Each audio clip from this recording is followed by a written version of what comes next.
All right, thank you, everyone. We are going to call the meeting of the City Council for September 13th to order at 6:06 p.m. Clerk Abadjan, may we have roll call, please? Yes. Council members Asatrian? Here. Brotman? Here. Divine? Here. Najarian? Here. Mayor Kasakian? Here. Please rise and join me in saluting the flag of our country, and then afterwards remain standing for our invocation. Place your right hand over your heart. Ready? Begin. I pledge allegiance to the flag of the United States of America and to the republic for which it stands, one nation, under God, indivisible, with liberty and justice for all.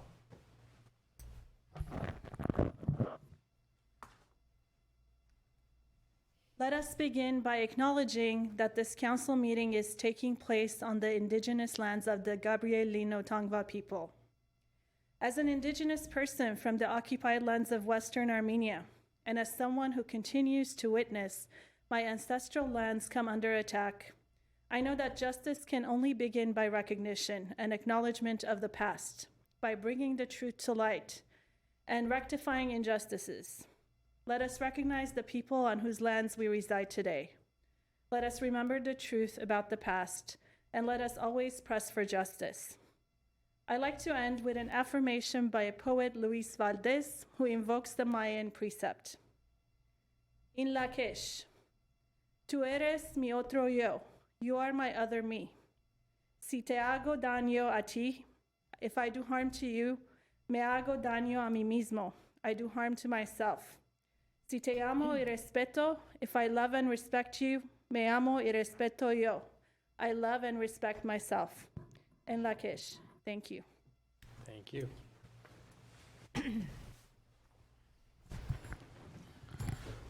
Or may we have your report, please?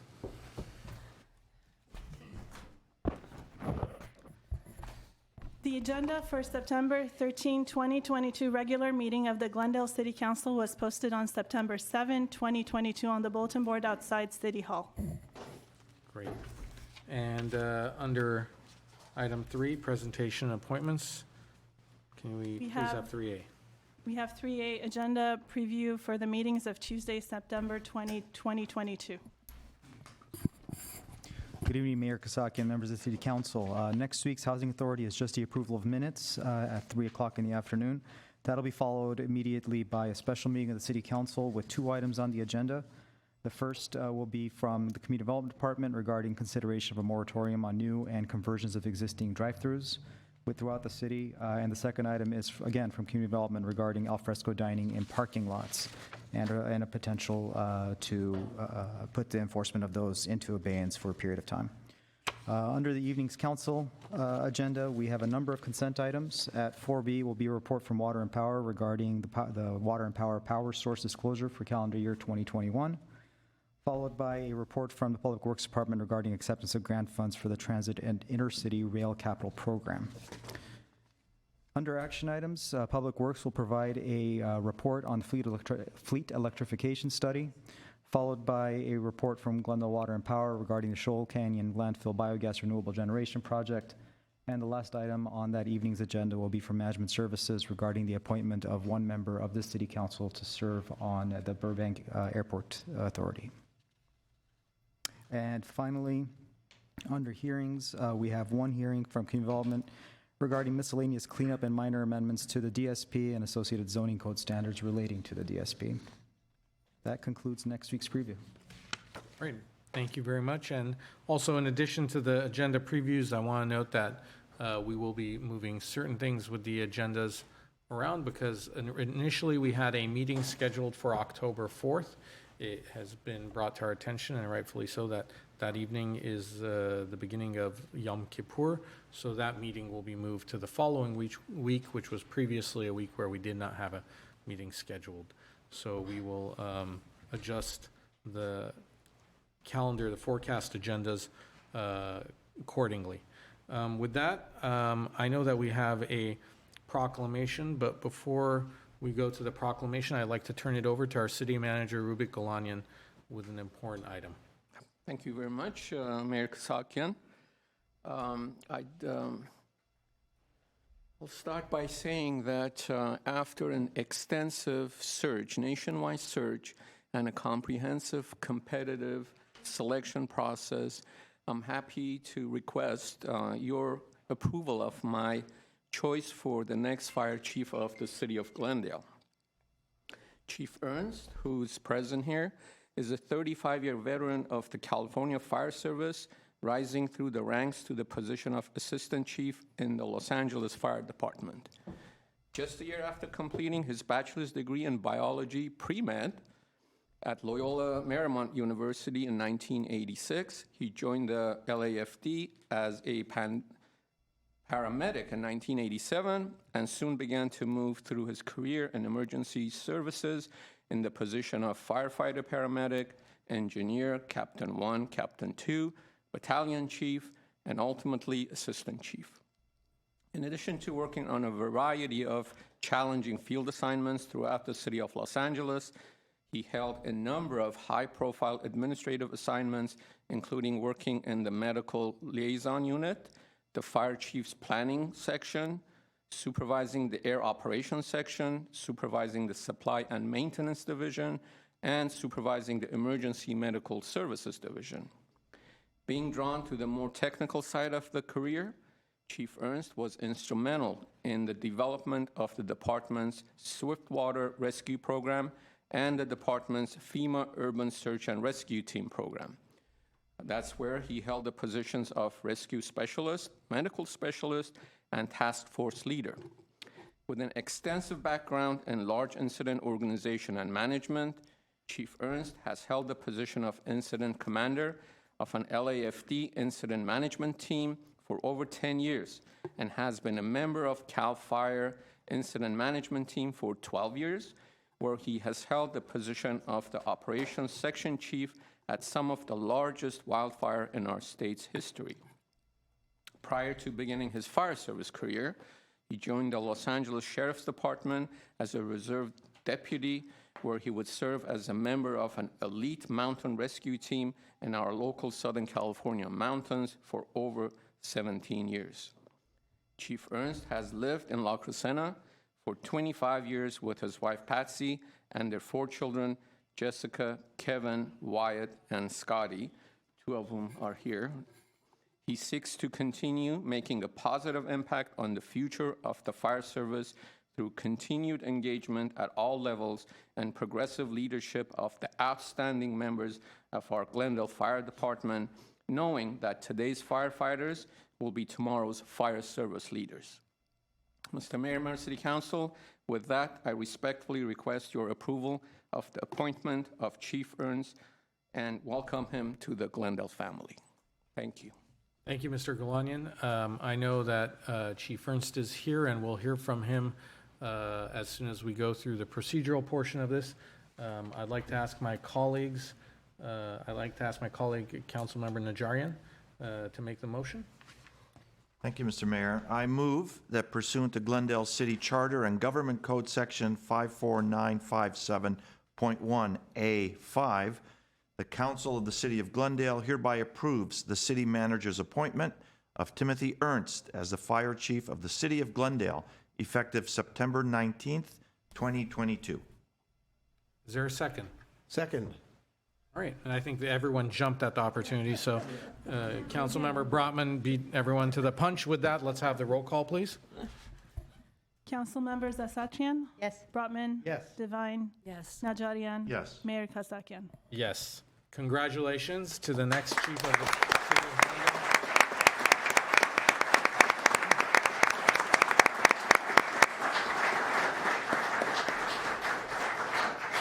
Chief Ernst, would you like to say a few words? Welcome to the family. I left my glasses at home, and as you know, that doesn't work well when you get to be our age. I think I can wander through this one. Thank you very much. Mayor Kasakian, council members, City Manager Galanian, and executive staff. I'm extremely proud and humbled to stand here in front of you today as your next fire chief. Today is a day of appreciation and thanks. And my thanks starts with you for having the trust in me to lead this great fire department as your next fire chief, and for welcoming me into your city family. At this point in my life and career, words cannot describe how excited I am for this opportunity, and I vow to leave a positive impact on the department and the city during my tenure. And to my family, my wife Patsy, my sons Kevin and Scotty, thank you for being my support system and for being a firefighter's family with everything that comes with that title. And I'm sure that all my sworn colleagues in the back in the room understand what that means. My 35-plus year fire service career has provided incredible opportunities and support for my family, which is more than I ever dreamed of. And to my new family, the Glendale Fire Department. To Interim Fire Chief Jeff Brooks, your leadership of the department over the last several weeks have already made a positive impact, and your help in my transition has been greatly appreciated. To Anita Shandi, I have yet to ask you a question about whose job something is where you didn't tell me that you handled it. For the 100 questions you've already answered, most of which were after hours or on weekends, you have already gone above and beyond. Thank you. And to my sworn executive staff and the civilian support staff behind the scenes at the GFD, and to Amy Martin from HR, who also seems to work a 24/7 position, thank you. And finally, to the men and women at the Glendale fire stations who spend a third to a half of their lives away from their families, thank you for your service. And thank you for attending this evening. I look forward to serving as your fire chief and continuing the outstanding legacy that this position brings with it. Thank you. Thank you very much, Chief. Would my colleagues like to say a few words? Councilmember Devine? Sure, just very briefly, welcome to the family, as has been said, Chief. I think your background, your experience bodes well for our fire department, and you're right, it is a great department, and we look forward to you leading them into even greater greatness, if there is such a thing. And I want to thank Battalion Chief Brooks for his interim leadership, and I wish you all the best of luck. I know you'll be a great asset to our community and to our fire department. Thank you. Councilmember Brotman and Councilmember Najarian. Just want to welcome you and say I'm looking forward to getting to know you personally.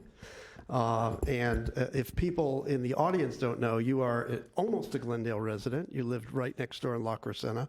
So it's really nice to have a fire chief that is in the neighborhood. And I think that that makes a big difference. So I just wanted to make sure people knew that, that besides getting a top quality candidate, we're getting somebody who lives nearby. So Thank you very much. Councilmember Najarian. Congratulations, Chief.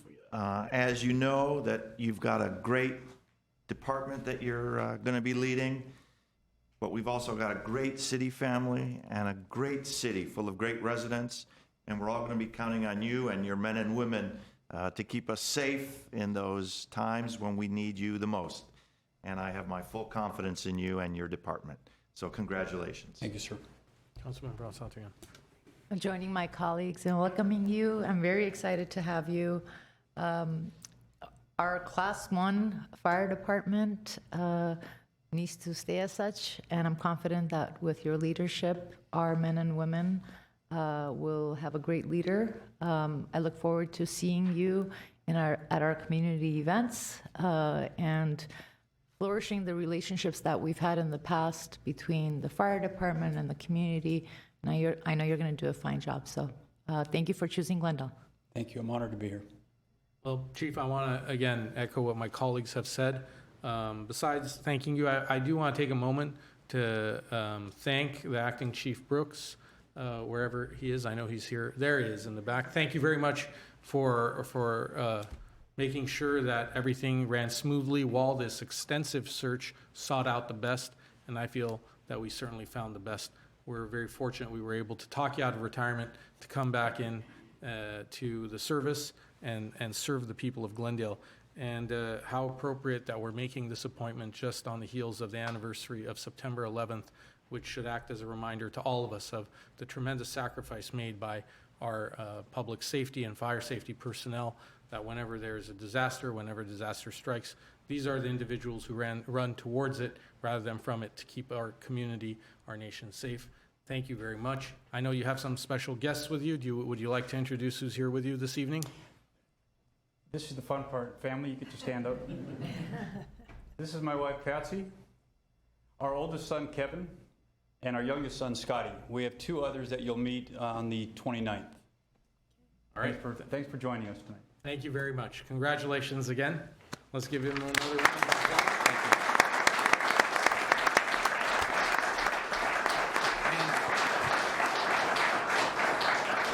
And along with those congratulations, I'd like to call up a representative, I believe, of the Glendale Firefighters Association that would also like to say a few words. Please come up and introduce yourself.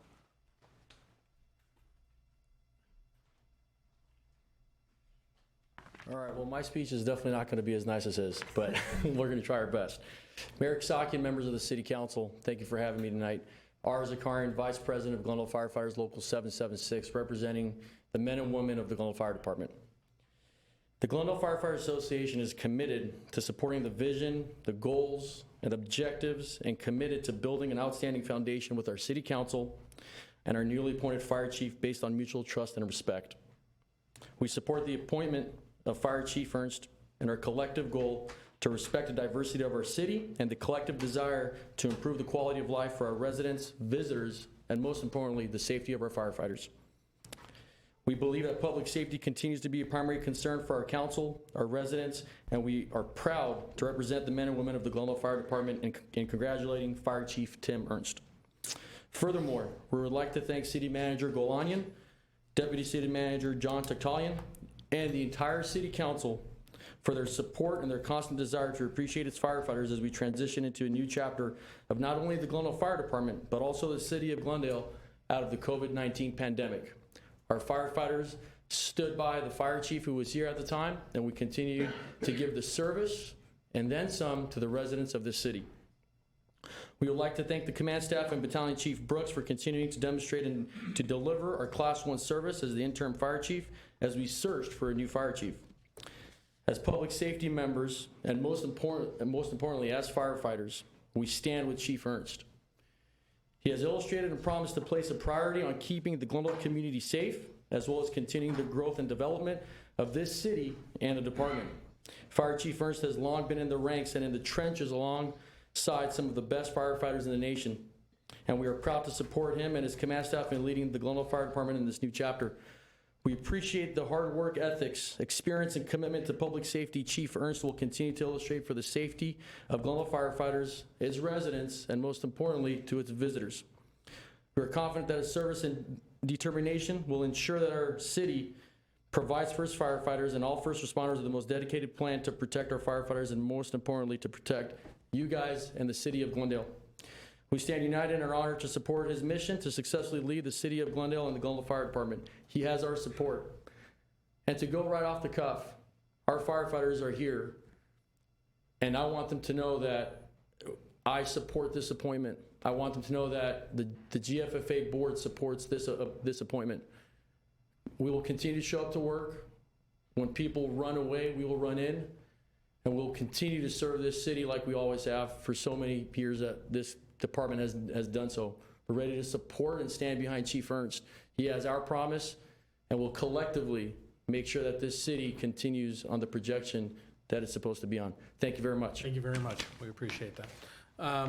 Chief, you are free to leave early and celebrate with your family. There's going to be plenty of meetings moving forward where you'll make up for leaving a meeting early tonight. So thank you again, congratulations, and we look forward to working with you.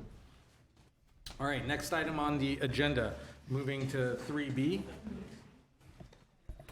3B is Childhood Cancer Awareness Month proclamation. All right. So we have a proclamation here for Childhood Cancer Awareness Month. I am not sure, do we have someone in chambers to accept the proclamation?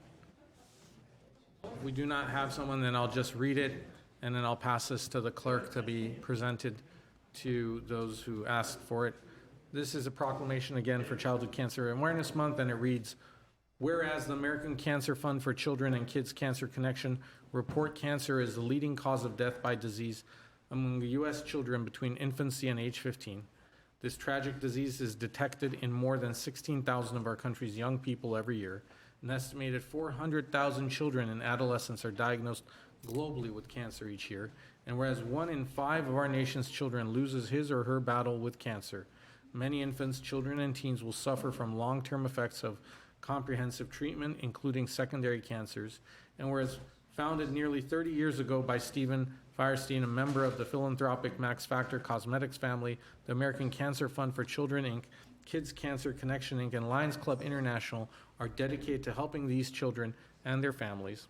And whereas the American Cancer Fund for Children and Kids Cancer Connection provide a variety of vital patient psychosocial services to children undergoing cancer treatment, and Children's Hospital Los Angeles, City of Hope National Medical Center, UCLA Mattel Children's Hospital, LA County USC Medical Center, Harbor UCLA Medical Center, Cedars-Sinai Medical Center, UCLA Santa Monica Medical Center, as well as hospitals throughout the country, thereby enhancing the quality of life for these children and their families. And whereas the American Cancer Fund for Children and Kids Cancer Connection also sponsor toy distributions, educational programs, sailing programs, pet-assisted therapy, KCC Supercar Experience, Laughter Noon, Laughter is Healing, and hospital celebrations in honor of child's determination and bravery to fight the battle against childhood cancer.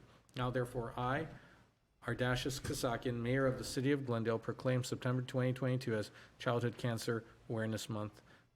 We'll present this to the individuals who requested this, and it'll be a good opportunity for us to remember that this is something that affects many, many families, and to do our part in helping fight cancer and help those families who are struggling with individuals who are suffering from it. Thank you.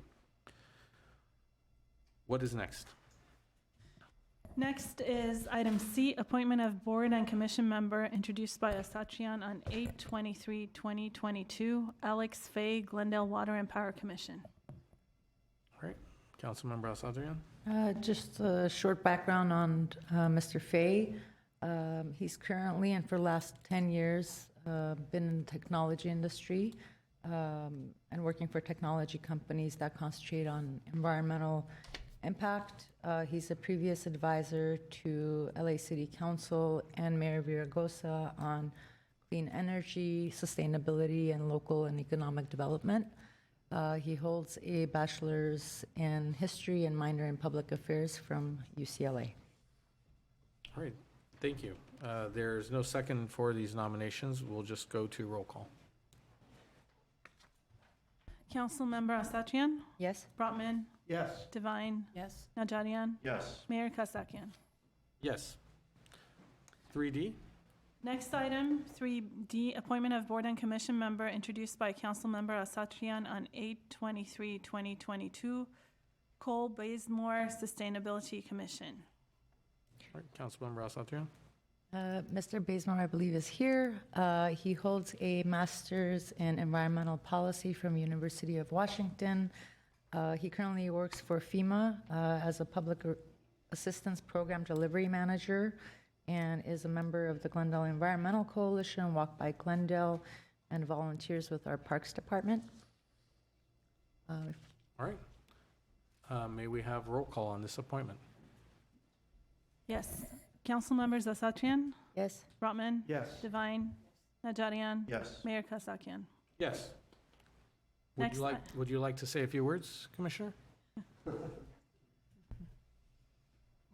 It's the privilege of being actually present for your appointment. You Yeah. get to say something. Good evening, Council. Thank you for the appointment. I don't have any prepared remarks, but just wanted to say I'm humbled and honored to provide an advisory role for you on sustainability matters for the city, and look forward to what's to come. So thank you. Thank you very much. We look forward to your service. Next. Next is item E, appointment of board and commission member, introduced by Councilmember Asatrian on 8/23/2022, Lilia Avagian, Transportation and Parking Commission. Councilmember Asatrian. Ms. Avakian is currently the Chief Marketing Director for ONIV, which is a multinational micro-mobility company. She was the previous Marketing Director for LA Solar Group and the Community Relations Director for Downtown Glendale Association. She is on her way back on a flight, and both Ms. Avakian and Mr. Fay will be joining us next week. All right, thank you. May we have roll call on this item? Council members Asatrian, Yes. Brotman, Yes. Divine, Yes. Najarian, Yes. Mayor Kasakian. Yes. Next item? Next item is nomination assignments for boards and commission appointments. We have a list of vacancies for the different commissions. I can read through them if you like. Oh, let me turn this over to City Manager Galanian. You want to explain what this item is? Yes, most certainly. Mayor Kasakian, member of City Council, this is merely a reminder of the appointments necessary by the respective council members on the 12 commissions that's been listed here. There's no need to take action currently, but it's just a reminder so that council members can bring forth the nominations in the near future. Yes, Councilmember. And I Devine. got the memo, and so I have a nomination for the Audit Committee, and it is Michael Bain, and he is currently president of the CMC Pension Professionals. I will bring in more information next week. And Yes, Mr. Mayor? Councilmember. I also Brotman. got the memo, and I understand I need to make a number of reappointments, so I'm going to give a list of the people that I would like to reappoint that are currently sitting commissioners. So for Arts and Culture, Savannah Zadurian. For the Audit Commission, Alex Parahan. For the Design Review Board, Danielle Lakareff. For the Parks and Community Services Commission, Regina Alcazar. For Planning, Stefan Trokchian. For the Commission on the Status of Women, Diane Lambalot. Transportation and Parking Commission, Eli Lester. Sustainability Commission, Alec Bartrosov. I have a couple others, but those are what I have for right now. Thank you very much. So- Councilmember Najarian. Yeah, thank you, Mr. Mayor. I got the memo too. I'm in a little bit of a limbo. Some of my commissioners are potentially termed out. I understand this is something that council will be discussing at a later date. So I'm going to hold off. However, anyone who is interested, so no one's safe, none of my commissioners are safe. Anyone that is interested in any of these commissions, and it's from A to Z, essentially, please submit an application found on our website to both the city clerk and CC a copy to myself so I can put your name into consideration. Thank you. Great. Tension, like, just built up with the no one is safe comment. All right. Look forward to what's happening. All right. With that, unless there's anyone who would like to make any more nominations, without hearing anything from anyone, let's move to item 4, which is a consent. Item items. 4, consent items. The following are routine and may be acted upon by one motion. Any member of council or the audience requesting separate consideration may do so by making such request before motion is proposed. All right. Any requests to remove items? No, I'll move the consent calendar. We have a motion and a second by Councilmember Devine. May we have roll call, please? Council members Asatrian, Yes. Brotman, Yes. Divine, Yes. Najarian, Yes. Mayor Kasakian. Yes. Thank you. Next is city council and staff comments. And I know that City Manager Galanian wanted to bring up staff for some comments, and then we'll do our thing on the council side. Thank you, Mr. Mayor. Sure. I get to go first. Just a couple of announcements. As planned, this morning, we launched our land management system, and, it's called Glendale Permits. We had announced it before. The system will help folks, applicants, to apply for permits and licenses, submit plans, make secure payments, track project status, schedule inspections, share plans and permits with owners, contractors, clients, architects, etc. And I see Mr. Calvert came to the podium to provide you more detail. Obviously, as is the case with any new technology and software, the wrinkles that staff is trying to iron out. We will provide you regular updates on the progress. And I'd like to take the opportunity to thank the Planning Division, Information Technology, the City Manager's Office, If any department I've missed, I know there was a number of, it took a village to get this program and technology up and going after 3 years, working on it for 3 years. So I'm very proud of what the team has achieved, and I'm optimistic that it's going to help our residents and business owners. Mr. Calvert? Thank you. Good evening, Mayor and council members. As acknowledged, this was a pretty big day for us, launching this system, allowing us to kind of move into some more modern technology as we really try to improve our customer service and our accessibility to the general public. There actually weren't as many wrinkles as I think we probably were expecting, which is a good sign. Hopefully we continue to see that, but staff will remain nimble and responsive to make sure that those all get handled very well. Overall, we had a total of 243 accounts were created today. So many of those were actually created after hours, after we actually closed down the permit center. So that really goes to show this ability to serve as kind of a 24/7 operation for people to be able to submit whenever they want to, whenever they feel the need to, which is good. That really helps alleviate our challenges we've had with appointments. That's going to allow, again, as we acknowledged before, our counter operations to really shift to be more of a public information resource, less about people being able to, or having to come in there to submit physically. Of those 243 accounts that were created, we had 78 total applications and 37 invoices. We were already able to charge just a little over $40,000 today through those invoices, again, allowing us to kind of keep operations going and flowing throughout the day.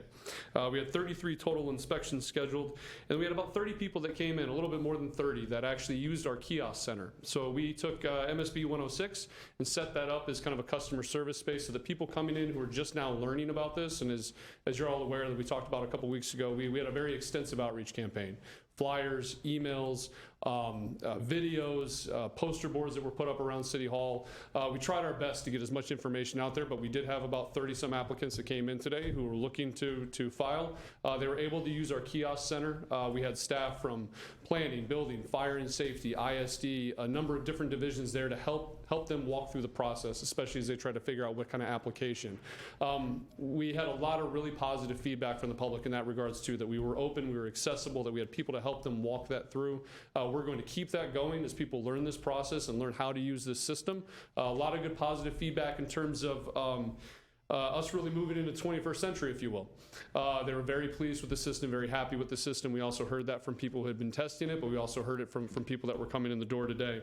Overall, as we said before, we're going to continue to monitor for any wrinkles that may need to be ironed out. We're going to continue to monitor these numbers.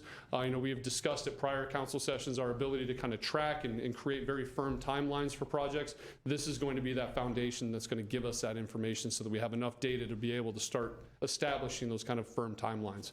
So we'll be back probably several times over the next few weeks to continue to give you updates, things that may change and how things are going. So, thank you. Exciting news. Thank you very much. We're looking forward to the updates, and we know that this is going to bring about tremendous improvements in the process, make staff's life better and easier, hopefully, even though the volume of applications probably coming in will increase, as well as the applicants. Thank you. Next, Mr. Mayor, members of City Council, we are happy to announce our very first free compost giveaway event, Saturday, October 1st, from 8 a.m. to 12 p.m., or while supplies last, obviously. This will be held at Lot 30 parking lot. The location is at 1255 North Verdugo Road. And the free compost will be self-serve event.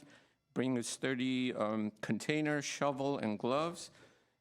This was created from your curbside organics recycling, and you can add it to your plants to improve soil quality. And I'm hoping that there'll be a great turnout. We will be pushing this out on our social media and other platforms starting tomorrow. Great. We'll be dishing out dirt. I like it. That's it. One more, if I may. As you know, Mr. Mayor, Member City Council, we went through a very challenging heat wave that lasted 9 days back to back. So if you'd like, I'd like to bring staff, and this gives me an opportunity to introduce our new Assistant General Manager in charge of power, Mr. Scott Mellon, whom we stole from a neighboring city right on time right before the heat wave started. So our timing was impeccable, and he's been in the midst of this whole thing, and he managed our power purchase and all the efforts that went into place to make sure that our residents were able to keep their conditionings on, keep the lights on, and survive the heat wave. Mr. Mellon? Thank you, Mr. Kalani. Council, it's good to see you. I'm glad to be here, and I'm glad to talk about this. Good evening, Mayor Kasakian and council members. Just want to cover some brief updates on the recent extreme heat event, and kind of discuss some of the things that Glendale Water and Power did in response to that. Due to this extreme heat event, the governor proclaimed a state of emergency on August 31st, which eventually extended through September 9th. This emergency proclamation was codified through an executive order, which essentially suspended all permits, regulations, or laws limiting or restricting use of stationary or portable generators during specific periods identified as energy emergency alerts. These energy emergency alerts are pretty well defined. There's certain steps that goes through the process where a watch is kind of making you aware of what's going on. Level 1, level 2, level 3. Level 3 is just before blackouts can occur, or rolling blackouts. Generally, these alert periods occurred between 3 and 10 o'clock at night during this period from August 31st to the 9th. On September 6th, the CAISO experienced their highest system load, which was greater than 50,000 megawatts. It reached the highest energy alert level, level 3, as I mentioned before, and though it wasn't intentional, they shed 46 megawatts of load. That seems to be attributed to a miscommunication between the CAISO and NCPA. At the same time, Glendale experienced 9 consecutive days of over 100 degrees. I know in my mind, in my past experience, that's unprecedented. I can't think of another time where we had over 100-degree days, 9 days in a row. On September 2nd, in fact, that was the day that the mayor and the city manager actually visited the power plant. We were in the process of getting our Unit 4 up and online a week earlier than anticipated. It was originally scheduled not to come back online until the 9th, and our power plant crew managed to get everything up and running by the 2nd to make sure it was available for us in anticipation of our peak that was coming up on the 6th. All the Grayson units provided much needed system and support throughout the extreme heat event, but especially so on September 6th, during our peak load, which was 331 megawatts. Our all-time peak was 346 in 2017. And I attribute that to the response that we had from conservation and our customers and citizens giving us what we asked for. It was very helpful. Prices in all energy trading hubs during this time soared, as you can well imagine. We actually saw some prices in the CAISO market in excess of $1,700 per megawatt. What is that normally, so people have an idea? Oh, sure. On and off peak can have ranges anywhere from $30 to $45 on up to $55 to $65. Thank you. No problem. Our preliminary analysis shows the total market purchases to serve Glendale during this event was approximately $9.3 million. So we had to spend $9.3 million to get us through this event for the front end. In response to the CAISO's call for additional load, everyone in California did their part. There was much conservation going on, and almost every utility was putting on generation and support. The proclamation that came out allowed backup generation to come online. That included diesel and all other sites of fuel sources. That actually helped quite a bit. But Glendale, since we already had generation on, and since our peaks were not coincident with CAISO's, we supplied generation to the CAISO, and it looks like that's gonna, the preliminary estimates for that supply is gonna be $1.3 million to us. So all these numbers are very preliminary since we haven't gone through settlements or checkout right now, so I just wanna make sure you all understand that this is kind of back in the envelope what we've got right now to give you. We're still working through the data, and we're gonna collect more information, and we'd love to come back and talk to you some more when we get that information available. But I did want to say that I was very impressed with the professionalism which the Glendale Water and Power staff worked together to bring everything together and make sure that we didn't go dark.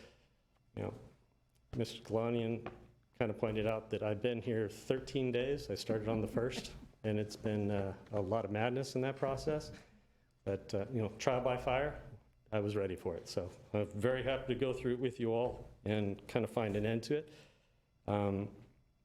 There's always room for improvement. So we'll be looking to learn from our experience during this, you know, very extreme event. And we're going to come back around and we're going to make improvements going forward. Thank you very much. Thank you very much. Yes, Councilmember Brotman. Yeah, I have a couple questions. Could you, I know that CAISO declared what is it, State 3, Tier 3? What do you call it? Level 3? Level 3. Level 3. Yeah. A Level 3 emergency, which was right prior to them potentially implementing rolling blackouts. But they sent out an alert, which I think we all got. The Cal OES sent out an alert. And I'm curious, from that alert, what drop did we see from the peak? Were we at that 331 peak at that moment? And no, 331. Maybe you could give a sense of where we were and what happened. Sure. So the 331 peak happened a couple hours before, which is why we had a generation online to be able to support Cal ISO. There was, actually, I've got some information right here. So that event, that call was at 5:45 p.m. on the 6th. And in fact, Mr. Young was in my office, and we both got the alert at the same time when that came in. And the significant load changes, it's a little hard to identify the exact influence from that call. But I can, give me 1 second. If I could interrupt, just at the state level, I thought I saw in an article, you know, they showed a chart how for the CAISO overall, there was like this cliff down. So I was just curious on the Glendale side, what we experienced. I know the chart exactly what you're talking about. There's actually 3 cliffs. Right around the peak, there was a drop off, and then there was a subtle one, and then another one right after that. The 5:45 happened, there's 2 things that occurred right around that same time. The loss of 47 megawatts from NCPA, when they actually shed load through miscommunication, and that call from EOS. So that's why it's a little hard to specify which one was associated with which. There was a significant drop beyond the 47 megawatts, in the order of a couple thousand. But when I look at it, my interpretation is that's more likely pumping load. So if people were able to shut off pumps for water or things like that at a large scale, they did that because that was so much. That's my interpretation right now. But we'll have a much more thorough interpretation going out the next month or so. I imagine more and more information is going to be made available as we review data, especially since the CAISO is going to be answering a lot of questions associated with this. Okay, thanks. Yeah, sure, go ahead. Yeah, and the reason I'm interested, and we can, you know, follow up on this obviously, but is like, what is the potential? We talked about demand response. Like, what is the potential for these voluntary responses, and then what's the potential eventually if we pay people to respond? You know, these are, I think, all really interesting things that I'd like to learn more about. So just put that out there. Maybe you can come back sometime and, sure, I have tell no us more. I will say this. The conservation, there seems to have been a very real conservation effort by our citizenry that helped kind of keep us down just below that big peak. And it was going on pretty consistently throughout the week. The demand response program, though there was some response, and more so in the beginning of the week, it tapered off and was less influential as we got closer to the peak.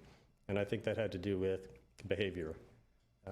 Many people get tired of not being comfortable, I guess is what it comes down to. Yeah, that was the second part, and maybe you can come back if you don't have the data right now, but I was interested in that Franklin program because I know, you know, I saw the alerts in my house and my thermostat was moved up 3 degrees, right. 78 to 81. It was a little uncomfortable, but it wasn't forever.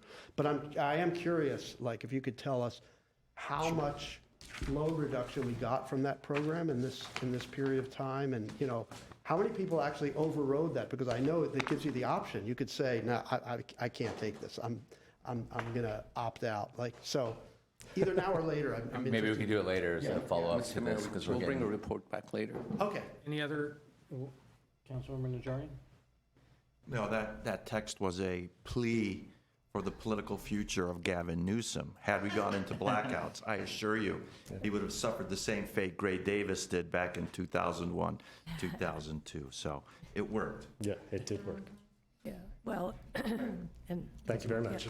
And I think we have to thank our residents for conserving and for kind of trying to keep the load down as much as they could. I wanted to ask you, though, one question about, did you say we had to pay, I said $1.3 million? Was that in addition to the 9.3? Was that what I No, heard? the 1.3 would actually be what KAIS would be paying us. Pay us, yeah, okay, so then that would take us down to 8 million it cost us? Approximately right now. Okay, thank you. Thank you. Councilmember Asatrian? I just wanted to thank the staff at the Glendale Water and Power, up and down the department, and our residents. And I also want to thank our community parks staff. I know that they extended the hours for the splash pads for our residents to be able to use it longer. And I believe that we're extending that until 8 p.m. Moving forward until the weather changes. So thank you all. All right, thank you. And for my part, again, I echo the gratitude of my colleagues and say that a couple of figures stand out from your presentation. Welcome aboard, by the way. Talk about trial by fire, by heat. Yeah, 9 days of continuous triple-digit heat. Yes. That is something that should really sink into a lot of folks, and 331 megawatts. I can tell you that I was very concerned about what we would be able to do during this crisis.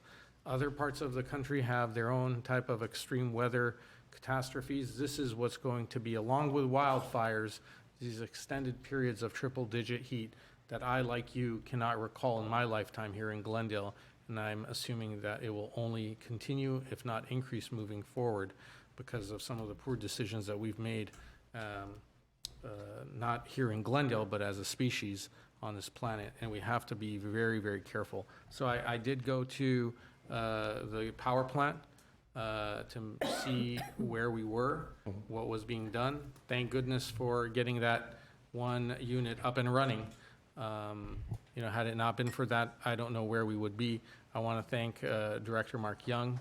I want to thank all of your staff. I want to thank, I think, Deputy General Manager Steve Nersessian, who was keeping me posted every time I would text him. He was immediately getting back to me with figures and also arranging so that we could go and observe what was happening at the plant. Again, all around, a job well done. Unfortunately, I think that the more successful we are, we become the victims of our own success. People who do not see what's happening, like a duck on the water, everything is calm on the surface, but underneath they're just paddling away.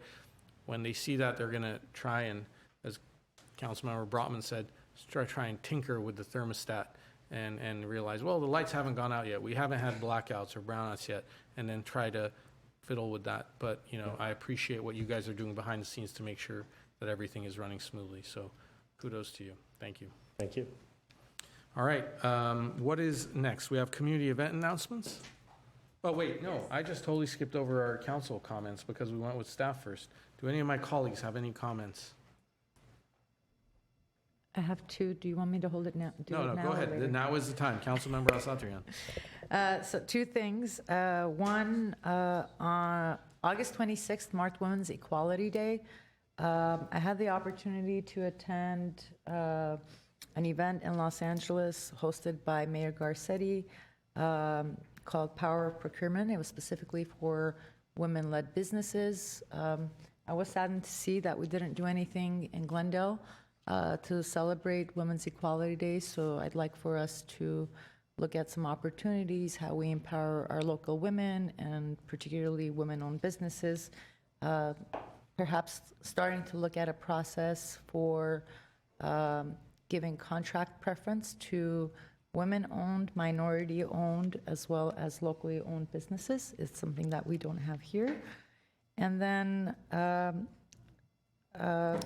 the Cal Cities conference this last week, I attended one of the forums that had to do with youth, and City of Sacramento has a wonderful program I'd like for us to take a look at and bringing here, and it's called Summer at City Hall.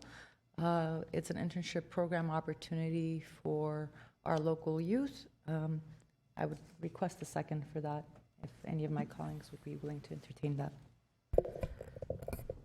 To do what? It would be a Summer at City Hall internship program for our local youth, for us to talk about that. To get a report on that? Yes. Is that okay, Mr. City Manager? Is it okay? Councilmember Najarian, if Councilmember Asatrian gets a second, we'll definitely have to fit it within our schedule of all the items that we need to. I think the details will matter, but I would like to see us bring back the internship as well as the Student City Hall Ambassador Program. I think now, as we're having people come back to City Hall, it's important for us to give opportunities to students from the colleges and from the high schools. Sure, I'll second it. I'm sorry, Mr. Mayor, could we entertain getting a second for the report on women-owned, local preference, minority-owned businesses? All right, there's a second for that as well. That might be a good project for the Commission on the Status of Women.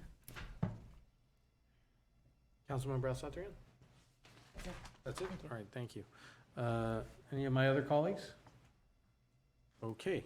I'll just add that I also attended the League of California Cities Conference. I believe we had some staff there. I understand City Attorney Garcia was in attendance. I saw Mr. Galanian. There was a lot of discussions about a variety of topics, and for the sake of time, I'll not go into the sessions that I attended and discuss that at a future council meeting. Let's move on to community event announcements. I know that we're already reaching the hour mark since we started the meeting. We have here with us, this is for a 3-minute portion? Yes. Okay, sure. We And have 3 on call as well. 3, okay, perfect. So we have 5. I'd like to call up from our Montrose Search and Rescue team, Robert Sheedy and Cindy Englander. Please come up and tell us about what exciting event we have coming up. Mayor, City Council, thanks for having us. Thank you. So, Cindy England, Robert Sheedy, we're members of the Montrose Search and Rescue Team. City Manager Galanian, thank you for the plug. Tim Ernst was a member of our elite mountain rescue team, so we're very proud of that. I'd like to just spend a minute just telling you what we do, who we are, and what we do. So we're comprised of about 18 volunteers. We're reserve deputies, we're EMTs, and we respond to calls, emergency calls up in the forest. So it includes lost hikers, stranded climbers, car goes over the side, we'll get our winch truck and rescue the occupants and bring them up. We assist fire department with flood and fire evacuations in the foothills and in the mountains. And we love to rescue dogs and horses as well, and that's part of our history. We're, as I said, volunteers. We get paid $1 a year. We love our job. We're on call 24/7. And the reason we're here is because this is a banner year for us. We're celebrating 75 years of being part of, in existence for the rescue team. And so we decided, instead of just having a banquet or something small, we would open it up to the public. And we decided to have a big celebration. It's going to be September 24th. It's at Crescenta Valley Park from 10 to 4. And it's going to be open to the public, to families, all kinds of events. It starts at 10, and I would really encourage you and the community to be there at 10 because Sheriff Alex Villanueva will be there to kind of give welcoming comments. And then we'll have Air 5, our Air Rescue 5, big Puma helicopter flyover as low as FAA requirements will allow, and that's quite a sight. So Again, we'd love to have you all there. There'll be a lot of activities. We'll have food trucks. Our rescue team will do demonstrations throughout the day. We'll have music. We'll have a climbing wall. We'll have petting zoo. Our canine unit will be there. Our posse will be there. We're inviting other first responder groups like CHP, Glendale Fire Department, LA County Fire Department, Angeles will be there. So we're really excited about it, and we just want to invite the citizens of Glendale to be there. And you've supported us through the years. We just want to kind of play it back. So thank you. Thank you very much. And I will join you and appreciate everything that you do. You have some amazing accomplishments under your belt. 75 years, you've saved a lot of lives. Thank you very much. Thank you all. So again, everyone, September 24th, Saturday, Crescenta Valley Park, 10 a.m. to 4 p.m., food trucks, music, other fun things. Next is Mike Mohill. Mr. Mohill, you'll have 3 minutes.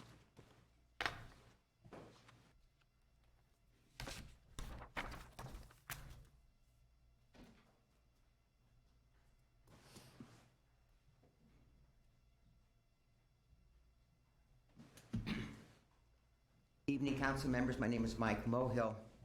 I just told the lady from the sheriff department earlier this evening, if she would send to me about 2, maybe 3 weeks in advance of her event, I would post it in my community newsletter. As you know, it goes out to thousands of people, more than there are in this room. So to the public, my newsletter goes out to thousands of people. As we all know, if you have any important news articles, events, I will publish it for you. That's number 2. The reason I came up here too, I want to wish and congratulate our new fire chief. I go back to Fire Chief Scoggins. I remember him. I'm sure Councilwoman Paula Devine, you remember her. We've been here a long time, right? We've been through a couple of chiefs. And I think he'll do a good job. I'm sure he will. We have a good record on our fire chiefs.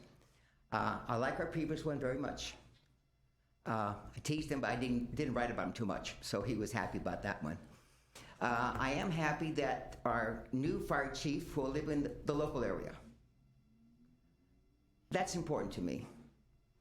Our previous one lived in Norco, and I was called on that according to the state law, City Attorney Garcia said, hey, you can't force an executive of some nature to live in the city which they work. That's the law, Mr. Garcia said, so we live with that okay? So I'm glad we didn't need our previous fire chief, Sylvia, for emergencies. But again, I'm glad we have someone local, so he can be around town, inspect, be nice. All right? Thank you. Thank you very much, Mr. Mohill. Appreciate that. And yes, we are very happy to have a fire chief who's local, with local roots. We have 3 callers. Yes. Let's go to the phones. Our first caller is Monica Campagna. Monica, you're on air. You have 3 minutes. Thank you. Good evening, Mayor Kasakian and council members. I just wanted to call in to offer my really sincere thanks to all the DWP line workers out there that worked through that searing heat wave to manage the energy equipment for our city and any issues that we had last week. Really appreciate what you did. And I also wanted to call in to thank our GWP leadership, Mr. Young and your staff, for their really heroic efforts managing our energy load. I applaud you, and I understand that thanks to your efforts and the conservation efforts by my fellow Glendale neighbors that we were actually able to share some power during that worst part of the worst day. I mean, that's amazing.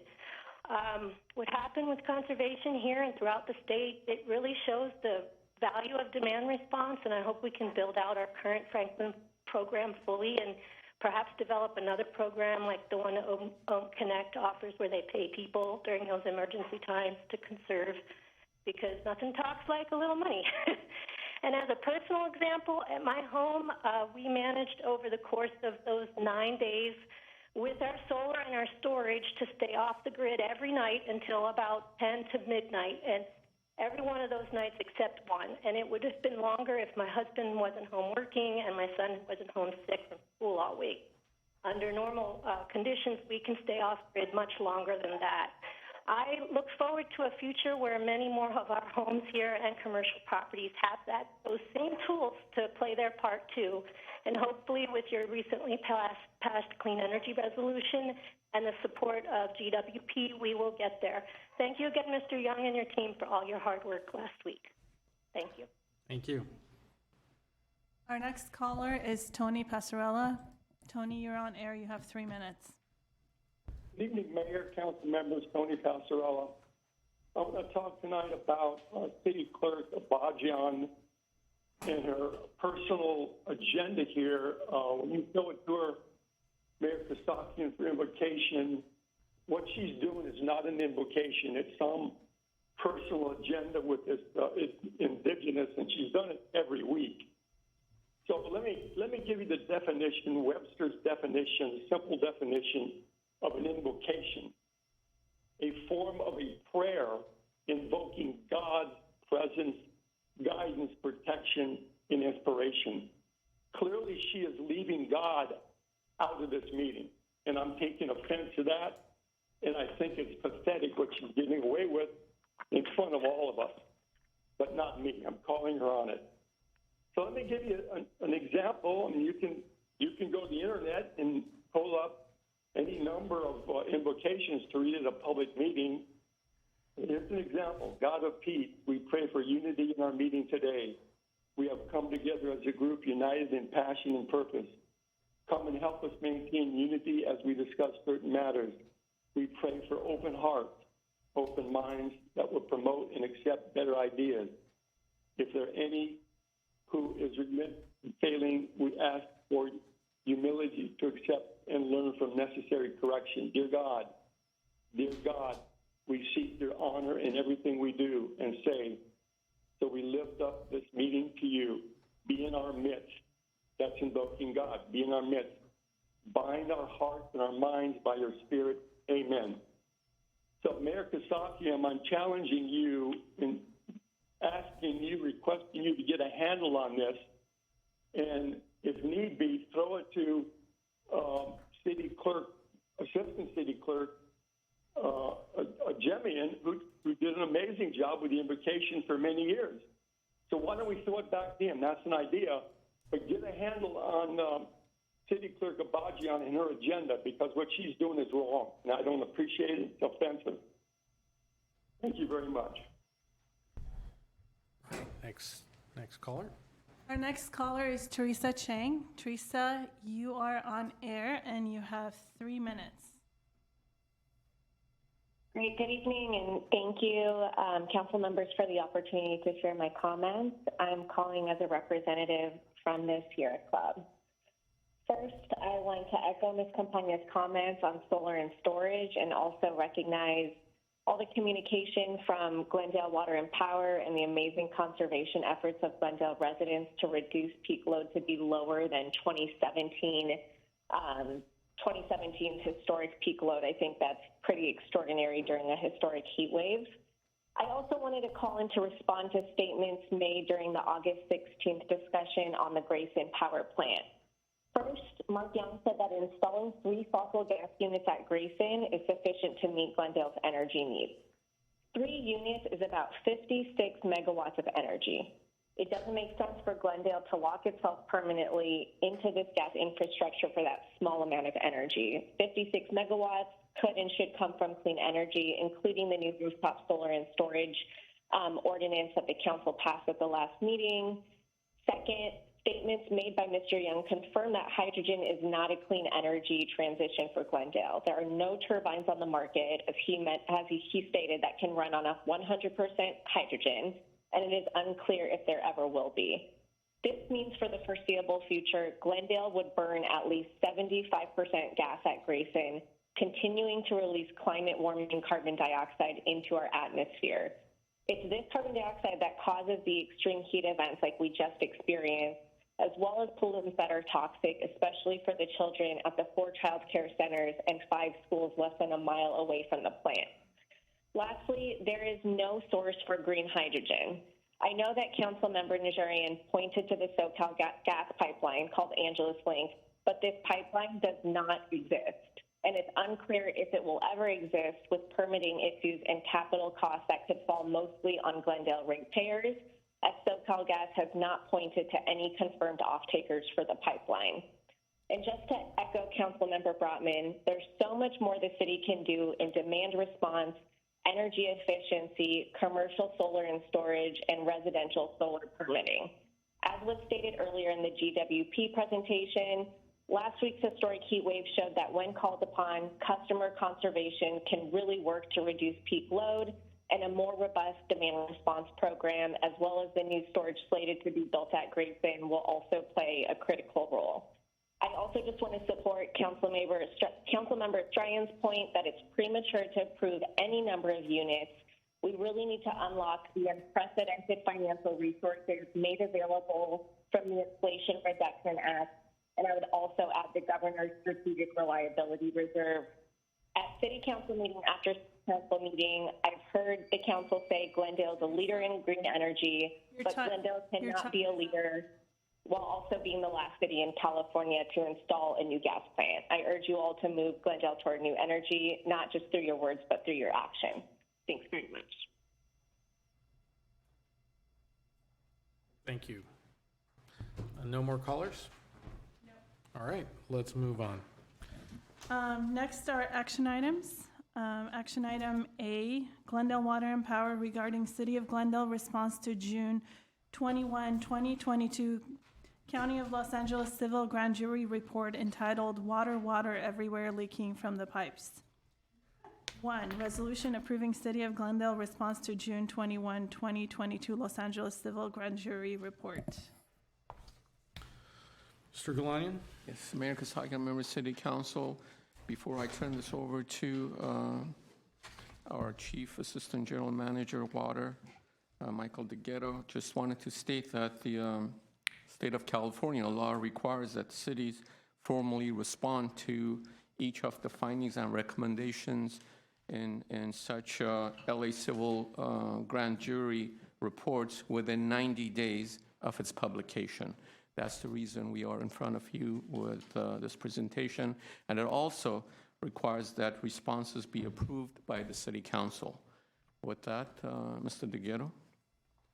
Mayor Kasakian, members of the council, Michael DeGhetto, Chief Assistant General Manager for Water at Glendale Water and Power.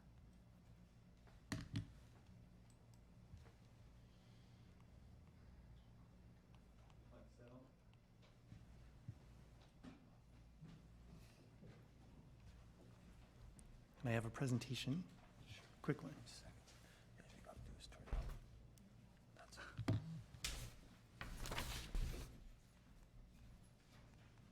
As Mr. Galanian stated, this is a response to a civil grand jury report, and the civil grand jury had selected as one of the items that they looked at this year a water main break that happened on LADWP's system that was near UCLA. So it kind of caught their attention because it was another leak next to UCLA, and they picked Glendale as a representative medium-sized utility. And they picked the city of Whittier as a small utility to kind of study the maintenance and rehabilitation practices of water mains.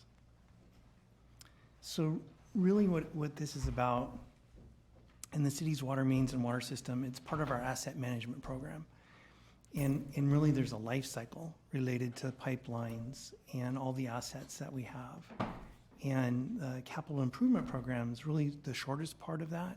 But it's usually the one that gets the most attention because it's like the biggest part of the budget. And one thing that goes into that is a lot of planning.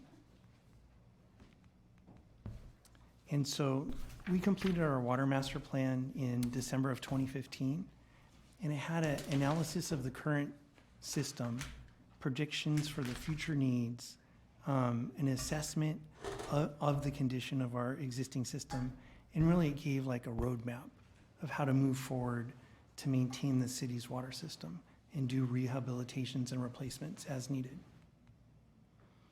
And we put a big emphasis on pipelines. It's the largest part of our budget, and using that master plan, it kind of came up with our 10-year program. And we'll probably are planning on updating the master plan again before we do the next cost of service analysis. And we're going to propose increasing kind of the replacement program to about $15 million per year.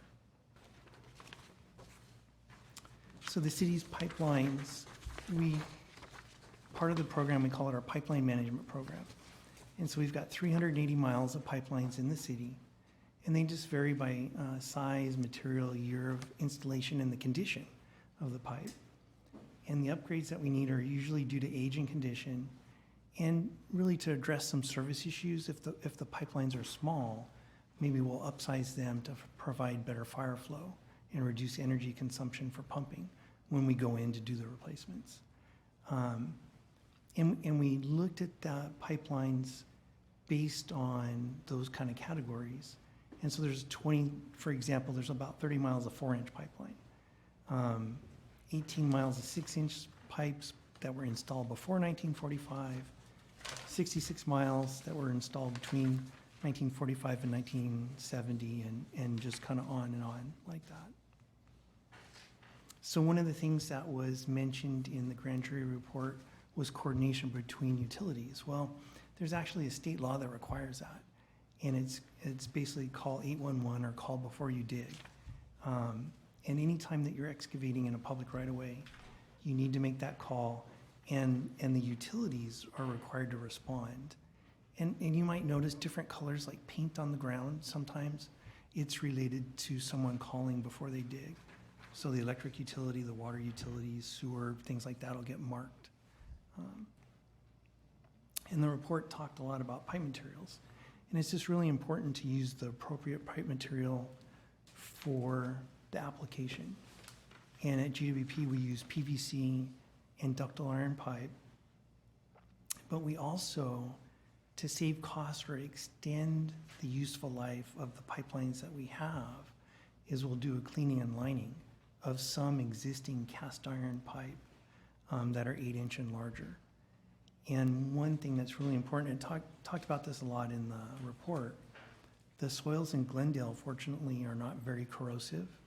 So even if there is a main break, we'll dig up the pipe, and it might look brand new on the outside, and it's usually the inside where there's corrosion or tuberculation that we call it, which is the reason we can go ahead and clean and line some of those existing pipes. The report talked about earthquake resilience, and we've gone ahead and installed earthquake resilient couplings on all of our above ground steel tanks. And that allows, and there's a picture of it on the left, it allows, if there is an earthquake and the tank moves, that joint can move vertically or horizontally to prevent the pipe from ripping out the side of the tank. So to help ensure that we still have water after a major earthquake. Then we also use joint restraints where we need to use them on the buried pipe to prevent the joints from pulling apart in an earthquake. And just kind of the success that we've had, from 2014 to 2020, we've replaced 37,000 feet of 4-inch cast iron main and 52,000 feet total. And like I had talked about, prioritizing the main replacements. We've replaced 760 service lines, 240 new hydrants have been installed, and 850 new valves. And the valves are important related to service outages. If we have functioning valves, it can really reduce kind of the impact if there is an outage for a main break. And just in that picture, there's a hydrant. The red things are valves. Those are new valves. And then the kind of the black pipe is the ductile iron pipe. And just looking at the results, trending, really the consequences would be the number of services that are affected anytime there is a main break. The service hour that are impacted, which would be the hour that it took to fix the main break times the number of services affected, and then just the duration of the outage. And really the number of services affected has really been dropping, and then the sum of the service hours on the outages have dropped quite a bit as well. And just, I don't know if anyone remembers, but there was around 2006, 2007, there were a bunch of main breaks in the Bouldry Terrace area. And so we replaced the mains there. And we've really tried and focus on areas like that to reduce the consequences. And sometimes at commission, we'll have a caller that talks about kind of showing how we've budgeted and talked about doing replacements versus what we have been doing. And in the CAFR, the Comprehensive Financial Report, you kind of have to look at the construction work in progress versus the change in value of fixed assets to come up with how much we've invested in our capital program. And really from 2013 to 2020, we've invested $97 million in replacements and rehabilitations, which is right on plan, right on schedule, you know, everything that we've kind of talked about. And that's really all I have. I don't know if you have any questions related to that. Any of my colleagues have questions or comments? So we're giving this to the grand jury, basically, in response to their comments and Councilmember Najarian, we're specifically in that response addressing kind of each of their findings. I think there were 3 findings. And then we're making some corrections related to some statements that maybe got reversed from what we had talked about in person. All right. Anyone else? Okay. Well, I think that it's important that we had this report. I think it's critical for our residents to know that we're doing our best to maintain our infrastructure. It is an older infrastructure, not just in terms of our water lines, our sewer lines. I mentioned this before. And it's not inexpensive to repair and keep this up. I want this to be in people's minds. I know that we have a slightly larger audience this evening, most likely for another item than for this one, but it's good for people to hear that there is costs associated with making sure that we have an infrastructure that's resilient, that keeps up with the demands of the community. I would like us to see if we can, you know, there's a lot of funding that's going to become available through the federal government, and I'm wondering if anyone would second the request to have our either state lobbyists or petition our federal representatives for grant monies to look at where we may have, whether it's leaks or older pipes. Older pipes can cause tremendous loss of water. We are now seeing an important, everyone hopefully is following the conservation, the call for conservation and turning off all of their sprinklers while MWD performs certain repairs that are necessary and were deferred. So given that water is an important resource, we're going to need it. It's becoming more scarce because of a historic drought. I think it would be appropriate for us to seek funds to help maintain some of the remaining pipes that we have not repaired, repair those with some help from the state and from the federal government, as well as also, Mr. Amrani, I know you and I have spoken about this, our sewer lines as well. Because, you know, we think of sewer water as bad water, but, you know, it can be reclaimed, it can be treated and reused as it's already being done. But if there's leakages, then we're losing that water that we can't use. So would anyone else be interested in giving direction to staff to do that? I'll second it. All right, thank you. If there's no other comments on that, is there a motion to approve the resolution for our city in response to the LA Civil Grand Jury Report? I'll move it. Is there a second? Second. All right, may we have roll call, please? Council members Asatrian, Yes. Brotman, Yes. Divine, Yes. Najarian, yes. Mayor Kasakian. Yes. Next item, please. Next item is action item B, Public Works regarding update on Shoal Canyon landfill operations and closure. 1, motion directing staff regarding the future of the Shoal Canyon landfill from one of the following options. A, Do not revise the city's waste shed ordinance and allow the landfill to close upon reaching capacity, currently estimated in December 2025. B, revise the city's waste shed ordinance to exclude all current users of the landfill except for Glendale, which means the landfill will continue operating until approximately June 2030. C, revise the city's waste shed ordinance to exclude the city of Pasadena and continue allowing all other current users of the landfill, which means the landfill will continue operating until approximately July 2028. D, revise the city's waste shed ordinance to exclude all current users of the landfill except for Glendale and Pasadena, which means the landfill will continue operating until approximately June 2026. 2, motion directing staff regarding Shoal Canyon landfill operations. All right, thank you very much. For anyone who's here on this item in chambers, and if you haven't been to a council meeting before, first of all, welcome. If you'd like to speak on this item, there are cards available in the back of the room on the table there. You can fill one out for public comment if you wish to speak on this and submit it to the city clerk. I know that there's also people who will be calling in, but for those who are here, that's how you can have a voice on this issue. With that, I will turn it over to City Manager Galania. Yes, thank you, Mayor Kasakian. Members of City Council, a few months ago, you, Mayor, requested a report regarding the operations at the Shoal Canyon landfill, and more specifically, on options for the closure of this landfill. The report that will be presented to you shortly covers landfill operations, the revenues currently generated from these operations, the financial and other effects of the closure of the landfill, post-closure obligations, as well as regulatory requirements. With that, I am going to invite Maurice Olategere, our Environmental Program Administrator, to present this report to you and seek your direction. Thank you.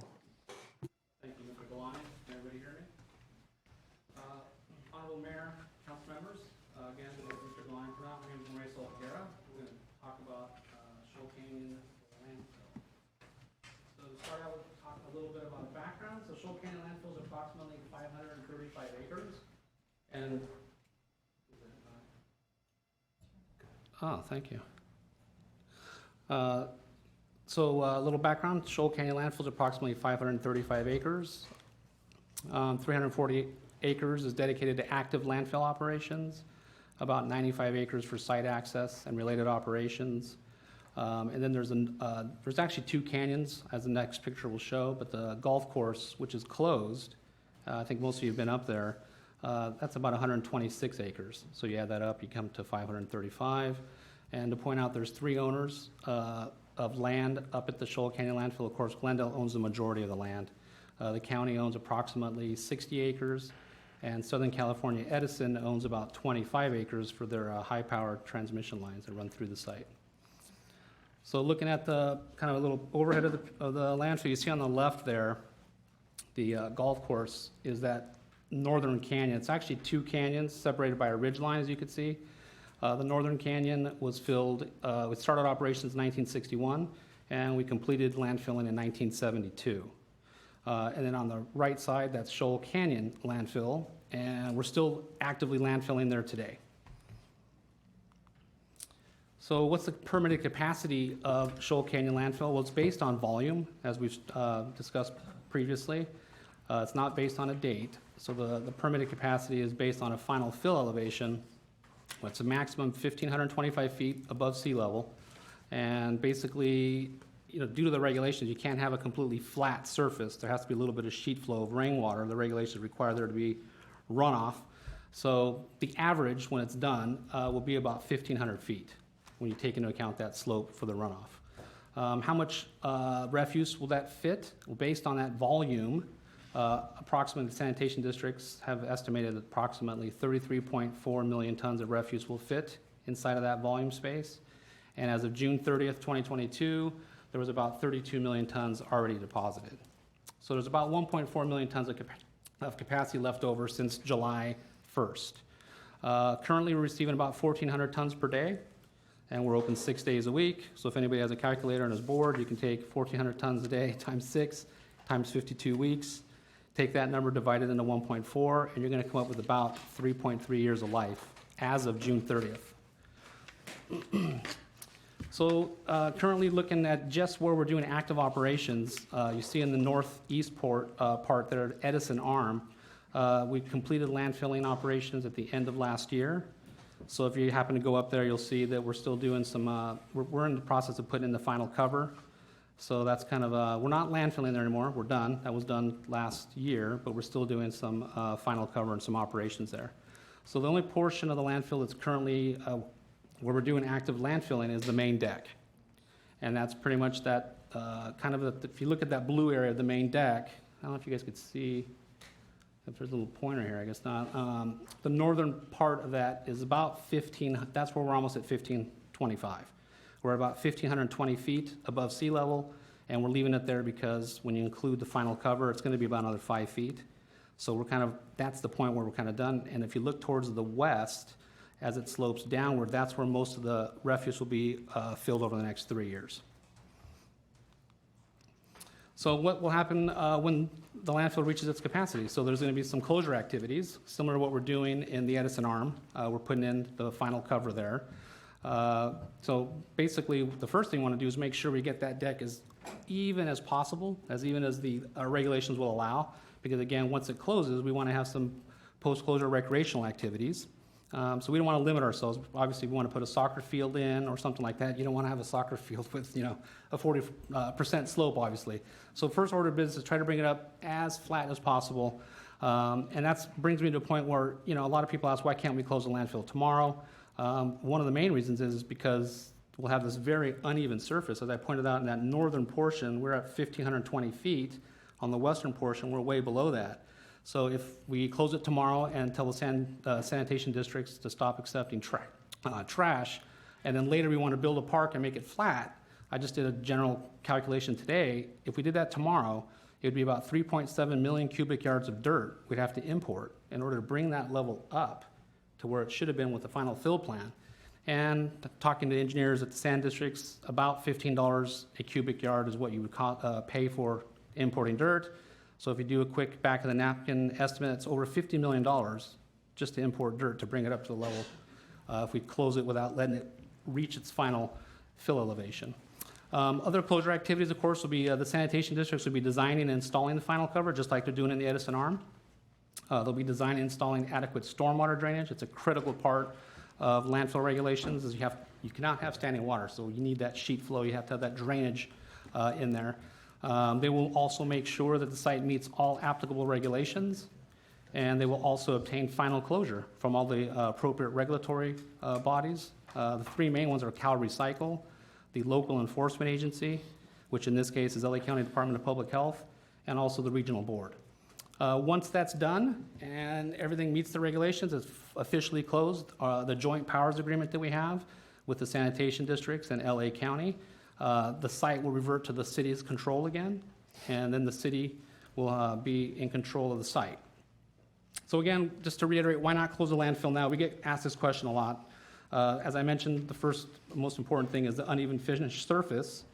But secondly, you can imagine if let's say we wanted to pay all these millions of dollars and bring in a bunch of dirt, that would be much heavier. That western portion would be much heavier than the eastern portion, and you would have over time a lot of differential settlement.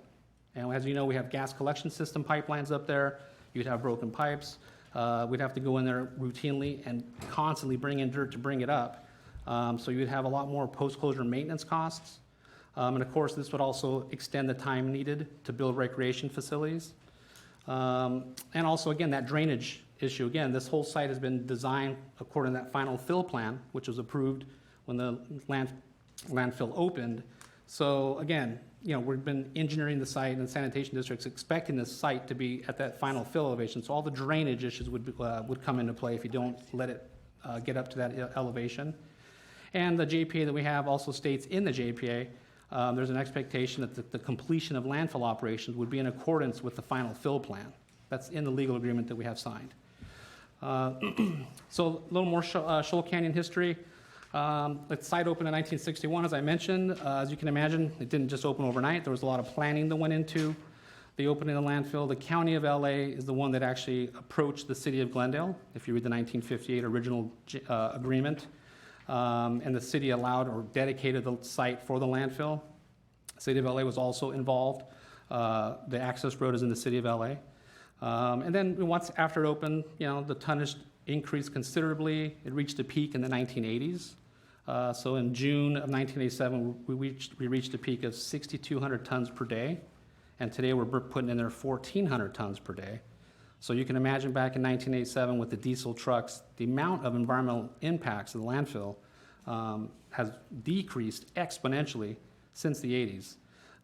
Obviously, our trucks now, most of them are CNG, compressed natural gas. They pollute a lot less. And also, we only have 1,400 tons going in there. So the environmental impacts have come down considerably. Having said that, one of the main reasons why it did come down is because the City Council of Glendale in the 80s was getting concerned that not only would the landfill close very quickly because the tonnage was going up so much, but the environmental impacts was also a major consideration. So they wanted to limit the amount of trash coming in there, and they created a waste shed ordinance, which if anyone's bored, you can go to our city website, look up the Glendale Municipal Code to section 8.56.060, and it'll tell you exactly who could use the landfill. And it's mainly based on, area. So it's mainly trash generated in this area. So it's not only the city of La Cañada Flint Ridge can access it. If you live in La Cañada Flint Ridge and the trash is generated in those city limits, you can legally dispose in the landfill. So there's 6 cities, 3 communities, and 2 very small areas that are described in the ordinance. I'll spare you the nuances. A picture's worth 1,000 words. So you can see on the picture, you see those 6 incorporated cities. That's Glendale, La Cañada Flint Ridge, City of Pasadena, South Pasadena, San Marino, and Sierra Madre. And then you have the 3 communities, Montrose, La Crescenta, and Altadena. And you have those 2 little slivers in the southeast portion there that's described. The bottom line is any trash that's generated in this shaded area is legally able to be disposed at the landfill, and only within those areas. So to reiterate, again, 1,400 tons per day is what we're seeing today. And I always put a little cautionary tale with that. It's highly dependent on various factors. The most important one would be the economy. As you can imagine, if the economy goes down, as an example, the Great Recession we had in the late 2000s, our tonnage went down to 550 tons per day at one point. And that's mainly due, less people buying things, construction, et cetera. We also had a huge real estate downturn too, so maybe that's a little bit unique. But anyways, just to give an example of how variable it could be. However, the last 2 years, we are seeing about 1,400 tons considerably average, and that was also what we were seeing before the Great Recession. But it is important to note that the landfill is actually permitted to be able to take up to 3,400 tons per day. So at 1,400 tons per day, how much revenue does the city of Glendale receive from the landfill? It's about $12 million annually. About $8 million is dedicated to the general fund operations, and that funds things such as public safety, infrastructure maintenance, parks, libraries. And then about $4 million is allocated to the post-closure funding. Now, the landfill has to have post-closure funding. That's basically a requirement to make sure that when it closes, the city has enough money to be able to maintain that site for at least 30 years. So when the landfill closes, kind of common sense, this funding will cease. But also I want to point out the cost of running the city's solid waste program will increase because now we're going to have to take our refuse to somewhere else, and that's going to increase our operations. So what are some closure impacts besides, of course, the reduction of $12 million?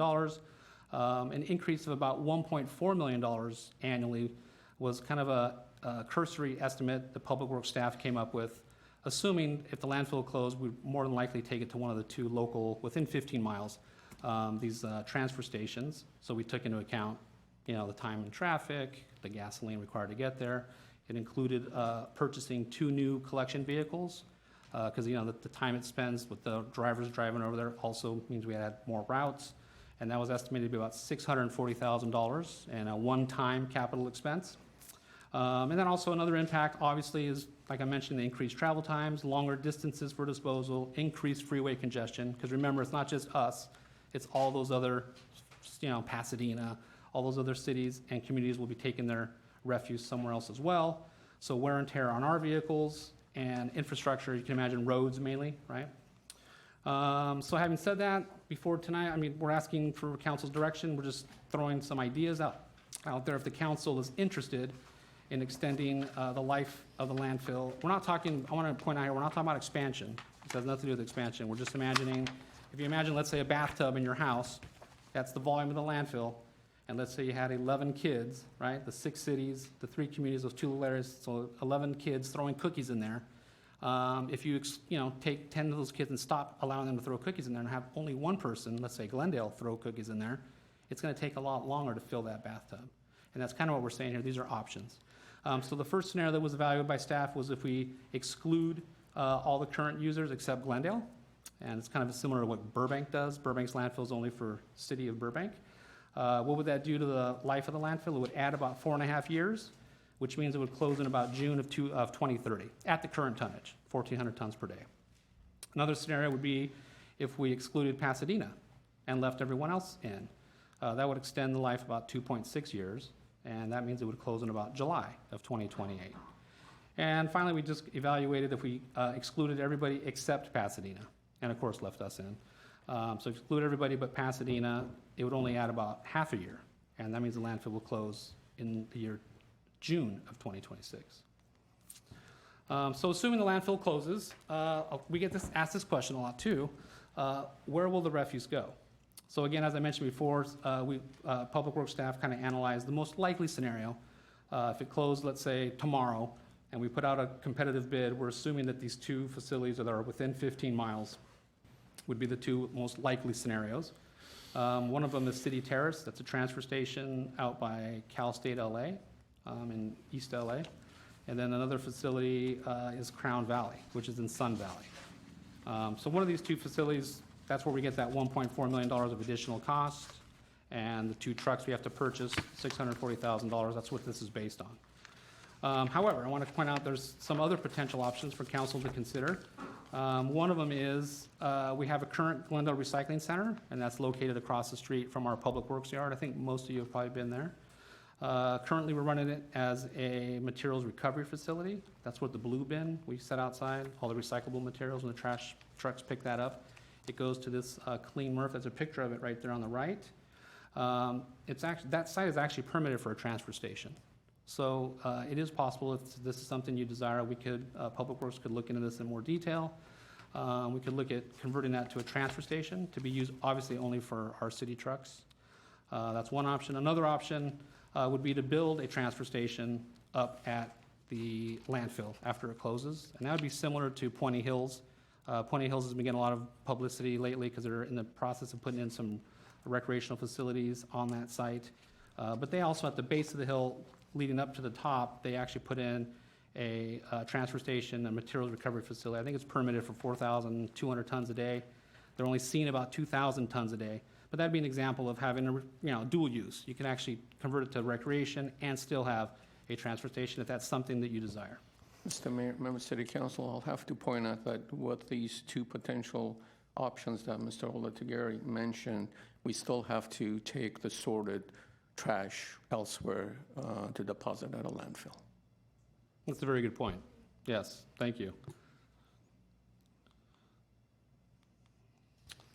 Speaking about post-recreational uses, so what types of uses could go in up there? Really, the sky's the limit. Once a landfill reaches capacity and all those closure activities have taken place and it's been officially closed and the JPA says at that time it has to revert back to the city of Glendale, at that point, pretty much the sky's the limit, whatever the council wants to consider. I listed some examples here. This by no means limits what can go up there, but some examples would be hiking trails. Our parks director really likes BMX tracks. I took him up there. He really has BMX dreams, but that's, again, open to community input, obviously. It's something we want to stress. We wouldn't do anything up there without, obviously, the council's direction. We envision a lot of community meetings and getting input. We don't want to put something in up there that nobody wants to use. But BMX tracks, soccer fields, baseball fields, zip lines, family parks, it's all on the table.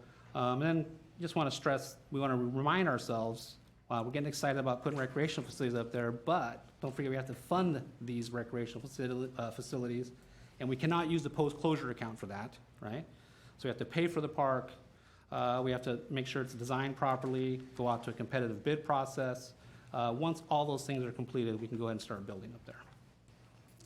So in conclusion, what are we specifically asking for council tonight? Well, basically, we have some alternatives that we came up with. Of course, if you look at alternatives 2 and 3, we can always do whatever, add to that.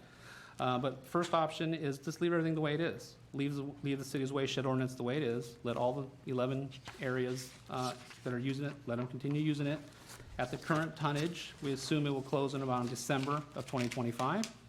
The second option, option B, would be exclude everyone except Glendale, and that would add 4.5 years, which means it would close in about June of 2030. The third option would be exclude Pasadena and leave everyone else in, and that would let the landfill open another 2.6 years, which means it would close at the current tonnage around July 2028. And the last option would be exclude everybody except Pasadena. Of course, we're in there, so Glendale and Pasadena.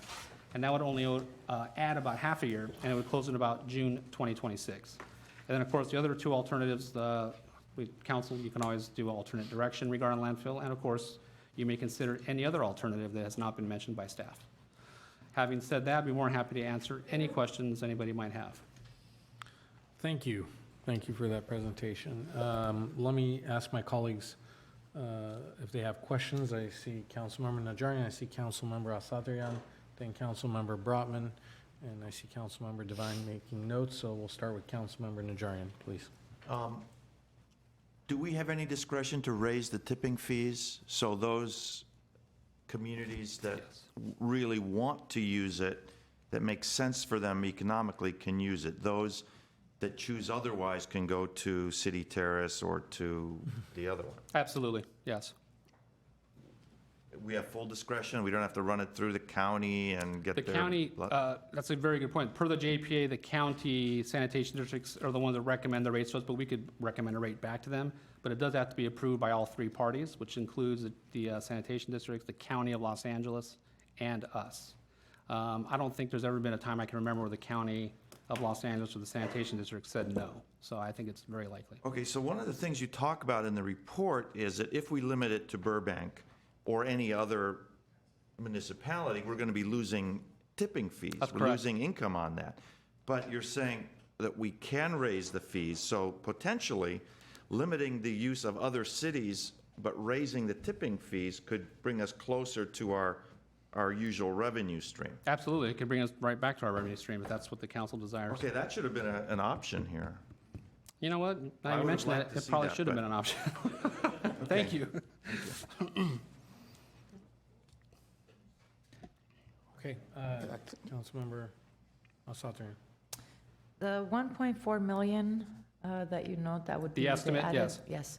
What is that based on?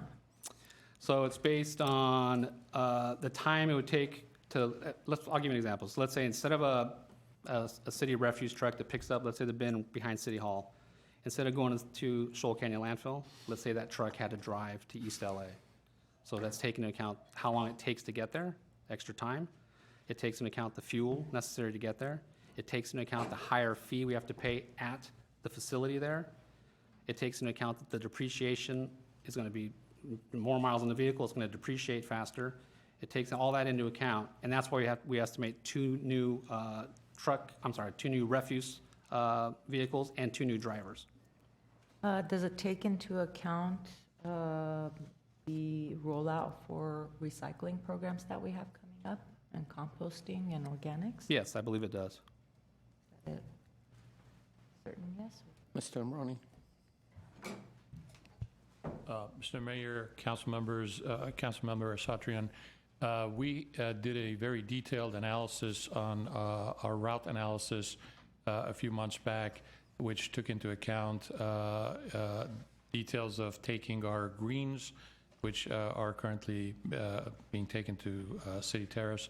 And based on that, we came up with the estimate of 1.4 million, and plus the additional couple of trucks that we mentioned that we would have to purchase. So it did take into account, and in fact, in our next presentation, which is for cost of service adjustments, we'll go into details, if you like, on the specifics.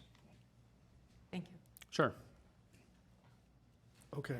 Councilmember Brotman. Yeah, I have a few things here. So on this idea of transfer station, so this is not the, when you say transfer station, that's not like where the trash ends up. No. That's not a landfill. It's a processing. But that's where we would bring it. That's right. And then somebody else is taking it from there somewhere. So where would this trash ultimately go? Do we have any idea? So it would be up to council's direction. I would venture to say if we let's say we turn the recycling center into a transfer station. So the Yeah. advantage there is instead of having all of our trucks drive all the way out to East LA, we talked about environmental stewardship, sustainability, Right. social justice, environmental justice. That would be clear on all those points, much superior. So the trucks would be just locally going there. However, as Mr. Galanian pointed out, we would still have to dispose of that refuse. And what most cities do is they try to negotiate a long-term contract with a landfill, not a transfer station, because then you're going to double pay, right? You're going to pay to transfer, all the processing we do at our transfer station. It'd be unlikely we're going to go pay another transfer station those higher rates. So it would probably be another landfill that we would negotiate a long-term rate with. If I may add to that, basically, if that's the option of going to a transfer station, we would more than likely enter into an agreement with a hauling company then that would take the trash from the transfer station into a landfill. So we wouldn't be involved in that part of it. So, and that would be the case whether we use City Terrace or Crown Valley. In any of these cases, that's not the final destination.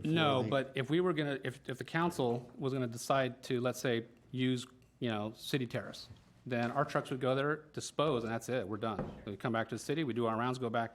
We're not gonna that's their responsibility to take it to a landfill.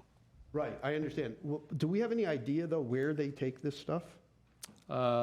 I personally do not. I don't know if Mr. Hargrove has an idea.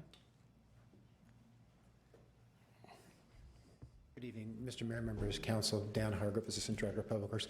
No, we don't really have a confirmed destination of where they would take it at this point. They may take it to more than one place. I'm not sure, Mr. Brahman. Okay, so it would go far and wide. It's not staying there. That's the main point. So we could either use City Terrace or this Crown Valley, which means our trucks are going a little bit farther, but then we're done. Right. Or we could say, we want to turn the recycling center into a transfer station, and that would just mean our individual trucks are not taking such long routes, but then we would have to pay again for somebody to take it from there to wherever. Right. And they're usually larger trucks, so it's not the same truck trips, right? Right. And that would be the same kind of thing that City Terrace would be doing. Yes. It would go wherever it goes. Yeah, as an example, the Puente Hills example I mentioned, so the sanitation districts, when Puente Hills closed, they built a transfer station and a MRF, and I believe they negotiated a long-term contract with a landfill in Orange County. So they do use these large trucks, or a contractor, I'm not sure who, but they transport it down to the Orange County landfill after they process it there. Okay. Mr. Mayor, Member City Council, Councilman Brotman, I also would like to add to what was said, and as a cautionary note, that it's really not a simple project to convert, for example, recycling center into a transfer station. It's going to take quite a bit of redesign of the area and construction, as well as it's going to generate traffic, as you can imagine, from the haulers, one hauler at least, that we contract with, bringing their trucks to pick up the trash that's been sorted. Okay, but all of these are options that we would discuss down the road. Yeah, Okay. Mr. Galán raises a good point. Just because it's permitted as a transportation doesn't mean tomorrow we can turn it into a transit. That's a very good point. Yeah. There's going to be a lot of engineering, a lot of cost involved, yes. Okay, now related to that, right now, do we take the green waste, yard waste to the Shoal landfill now? I know for a while we were taking it there, we were like chipping it up, and then we were sending it somewhere else. Yeah, Are we still doing that? Oh, go ahead, Dan. Mayor Kosaki and members of council, Councilmember Brotman, we are taking our now organic waste, green waste to City Terrace. That's where it's So it's going straight, our trucks are taking it straight to City Terrace right now? Correct. Okay, so we're already doing that for that. Okay, and organics as well, green waste, everything in the green bin. Yes. It's going out to City Terrace. Okay. I just wanted to clear. Now, I wanted to ask a little bit on closure funding. Yes. Because I saw in the staff report, there's an estimate of $52.7 million. Correct. Now that would be for the 30-year. Post-closure fund. Post-closure. That's our current Right. funding. Could you explain, because there's a document that somebody sent me from the LA Sanitation District, it's a 2021 number, and it shows a 73.5 million closure estimate. What's the difference between these two? So go ahead. You want? I'll let Mr. Bradford take it. Let me off the hook. Thank you. Mayor Kazakian, members of the council. It's a team effort. Yes. Councilmember Rotman. So that's the difference between our current funding. Our cash in our post-closure fund is the 52.8 million. That is going to be our balance in our post-closure fund at the end of fiscal year 22, the fiscal year we're just wrapping up. The 71.4 million is our current liability based on the estimate we get from the sanitation district. So we're funded at 52.7 million is the cash we've set aside for the post-closure. I see. The total liability at this time is 71.4 million. They show 73.5. I don't know why there's a discrepancy.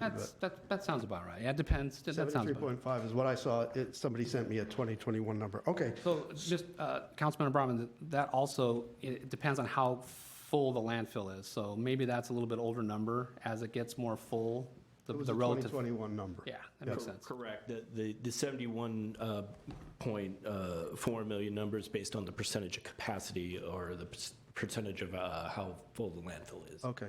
And how much confidence do we have in that $73 million number?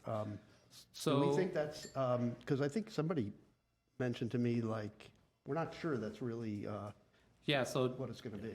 Just to kind of elucidate some or shed some light on that, so those are estimates only. Those are just estimates that the sanitation districts came up with based on the preliminary closure plan.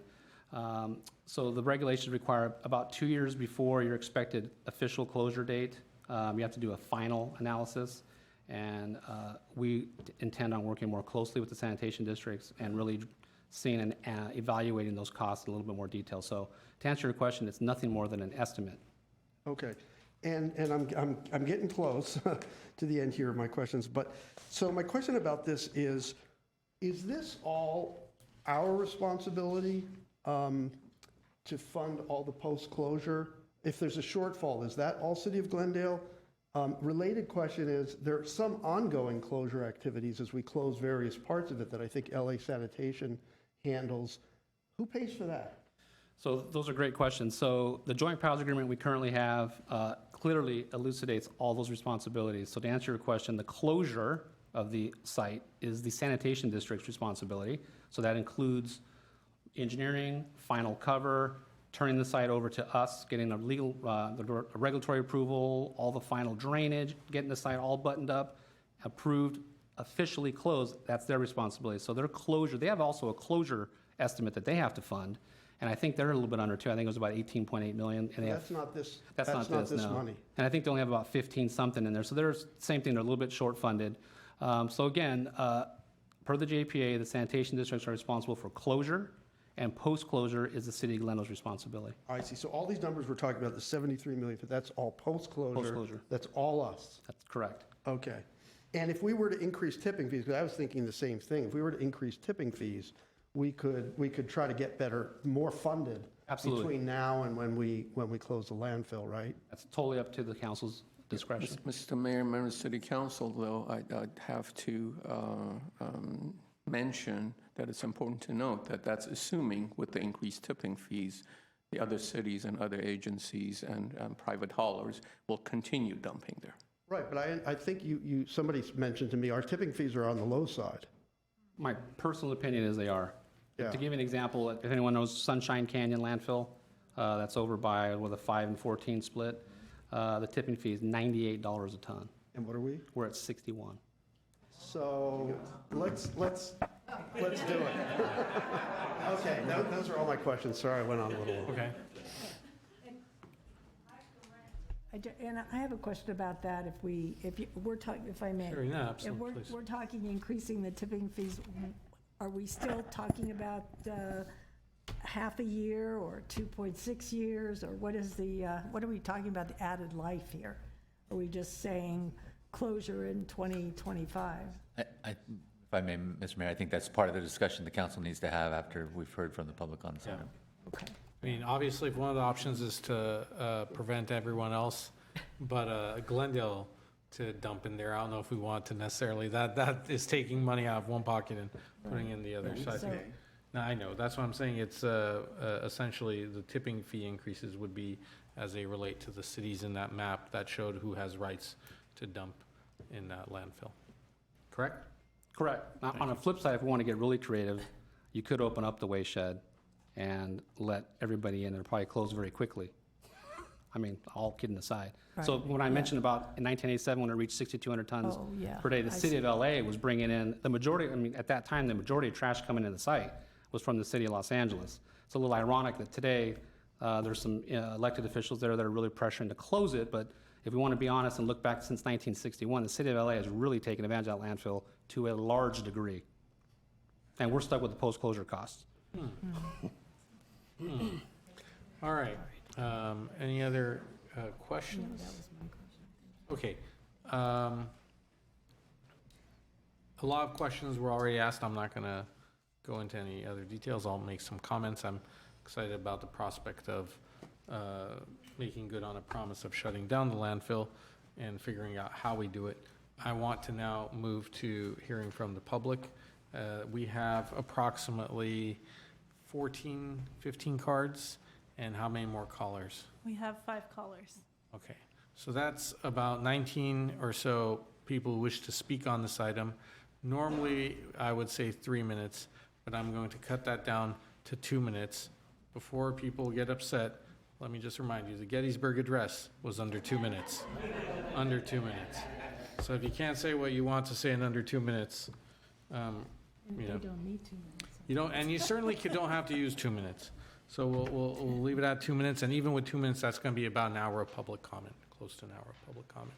So we'll listen from the people who came to City Hall first, and then for the people who are sitting at home with their feet up, watching this on their computer or TV, we'll leave that for a second. First speaker will be Mike Mohill. You have 2 minutes.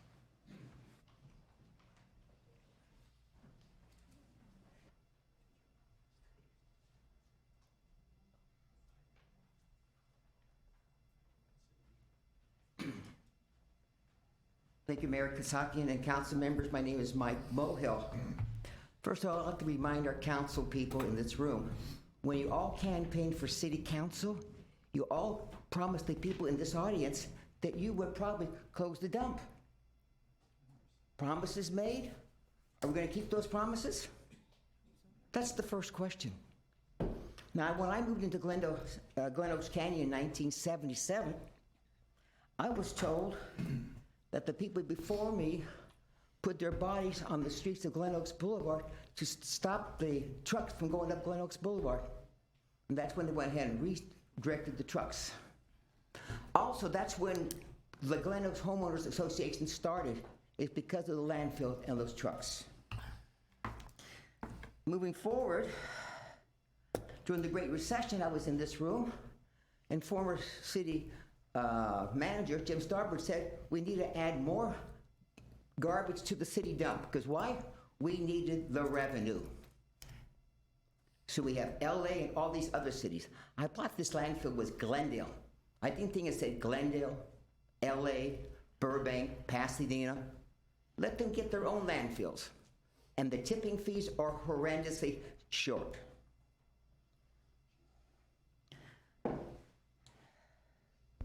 If we need to, we can ask for money from the county, the state, or the federal government to close this landfill down. Everybody else asks for the city, the county, the state, or the federal government. Everybody's hands out. Why can't we have our hand out too? We just had this from the federal government. We had like millions of dollars that was given to the cities. And the city of Glendale chose to use that money to give our police department pay raises. Okay, Thank you, Mr. thank you. My 2 minutes are up. Next is Sharon Landon, and after her will be Mike Borisoff. If I mispronounce anyone's name, please correct me. Good evening. Before the landfill was built, city staff came to Glen Oaks Canyon and showed beautiful pictures of a park and picnic tables to residents. They told them this is what the area will look like after it closes in 17 years. When my neighbor Carla finished telling me the story, she said, "You know, those were the days when we believed politicians." The 17-year period came and went, and the city failing to fulfill its promise. According to the 1959 Joint Powers Agreement, the landfill was to remain open for 17 years or until the area was filled, whichever came first. The 345 acres would then be indefinitely used for recreational purposes. The agreement was altered multiple times, often to the disadvantage of the residents. No good faith attempt was made to solicit input before these changes occurred. In 2014, the city put forth an environmental impact report to expand the landfill. Public outcry was swift. Comments from city and county agencies exposed a whole host of negative impacts. In 1989, when I moved to Glen Oaks Canyon, the dump was not noticeable. Now it stretches over 500 acres and is approaching its height limit. It is visible from many neighborhoods in Glendale and beyond. The residents have had to put up with noisy generators, sulfur and methane smells before pipeline installation, and fine particles settling on our cars and windowsills. Within our lifetime, this pristine environment has changed from seasonal creeks and verdant hillsides to a vast, unnatural ridgeline devoid of vegetation. As the landfill has grown, public health, safety, and environmental dangers have increased. It's time to start healing the land. If you vote for option A, closure will happen under your watch and prevent future leaders from kicking the can down the road. Closure means no other waste management projects, so we can finally have the recreational area that was agreed upon 60 years ago. Thank you. Thank you. Next speaker.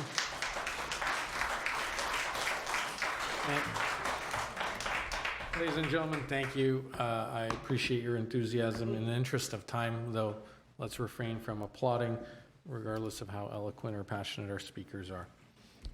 Mike Borisoff, followed by Linda Goodman-Pillsbury. Mr. Borisoff. Good evening, Mayor Kasakian and council members. My name is Mike Borisov, and I represent the Glendale Community College Students for Sustainability Club. I'm also the city's ex officio student commissioner for the Sustainability Commission for Glendale, though I am here today to express my personal views as a Glendale resident. Today, I'm asking you to close Shoal landfill and define a closure date. The city should stop accepting waste materials by June 30th, 2025, or when landfill reaches its fill level of 1,525 feet, whichever comes first. Landfills have become obsolete, inefficient, and unsustainable approaches to waste management. For the last 15 years, the sanitation districts of LA County has been planning for a future of closed landfills. We need to focus on how to manage waste more sustainably, such as decentralization, source separation, and materials recovery, etc.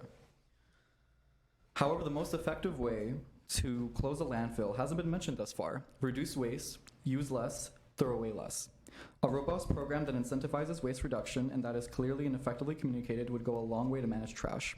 Other cities and countries have done so successfully thus far. Today, I ask you, what legacy will this council leave? Will you do the right thing and close the landfill after generations of broken promises? Will this mountain of trash that has eroded the quality of life and social justice for the surrounding communities for generations continue to grow? Will my generation and those that follow bear the brunt of its foul impacts? Choose to be the council that protects the future and closes the landfill. Thank you. Thank you very much. Next is Linda Goodman-Pillsbury, followed by Mary Freeman. My name's Linda Goodman-Pillsbury. I've lived in Glendale for 26 years. I urge you to vote to close the Shoal Canyon landfill as soon as possible, and in particular, I would like to address the staff's suggestion that Glendale could construct a transfer station at the landfill. I have serious concerns about the potential transfer station. One, the plan after the landfill closes is to convert the area to recreational use. A refuse transfer station is an industrial use that is incompatible with recreational use. Glendale has little enough open space and it does not make sense to use any open space for industrial purposes. With trucks dropping off trash and picking up trash coming and going, there would probably be even more noise and more pollution than from the existing trucks dropping off trash. Number 2, a trash transfer station should be centrally located to minimize drive time and pollution from all trucks using it. To place a transfer station at the very edge of Glendale ensures that vehicles will drive farther, using more fuel, creating more pollution, and wasting more time. And 3, there is currently only one entrance to the landfill from Figueroa. Would recreational users share the entrance with a steady stream of trash trucks? Or would this entrance be only for trash trucks, with recreational users having access only from new entrances, and where would those be? For these reasons, I urge City Council to exclude the possibility of the Shoal landfill being considered as a trash transfer station. And City Council members, you have the opportunity tonight to do something really important for all of us who live here in Glendale. Please say that you are closing the landfill as soon as possible. 60 years is too long to promise and not deliver. All right, thank you very much. Thank you. Thank you. Next is Mary Freeman, followed by Dr. Jackie Gish. Good evening, Mr. Mayor, council members, and staff. Planning and the future development of any area depends upon the vision that we hold of it. And that's really what I want to talk about tonight, and that's vision. What do we really see up there? What we see up there, we will build up there. If we see it as an open space and recreation, then we will make choices that will facilitate that. If we see it as what we've dealt with in the past, that Shoal is an ever-expanding resource for raising revenue, a potential garbage to gas industry, a business enterprise where expansion is pursued, then that's what we're going to build. We have some incompatible visions here, so we have to be very careful how we put them together. The one that supports the natural environment doesn't get much of a discussion. It's a list of things. We can do these things. And I think the discussion of how you determine what happens to the surface of the landfill is very important. Do you first build the surface of the land and then decide what you're going to do on it? Or do you decide what you're going to do with it and then figure out what the surface of the land should be? It seems, that was a strange argument, that maybe we'll have to come back and do it differently. Well, maybe you'll plan ahead and figure out more what that 500 acres is going to look like. What do you want up there? Do you want to go back to, again, a more natural environment? The one thing that we do know is that a landfill business will always be something that puts itself out of business. It fills, it closes. The law recognizes that. So we have to prepare for a closed landfill at some point. The sooner the better. Let's see if I've got any other words of wisdom here. Yeah, this one I really want to say. We do commend the council for moving on this difficult decision. It's not an easy one. You know that the future is now. It's not a future for large landfills in the heart of town. We do need to plan now. What's the vision? What's the plan? And how are we going to pay for it? Thank you. Thank you.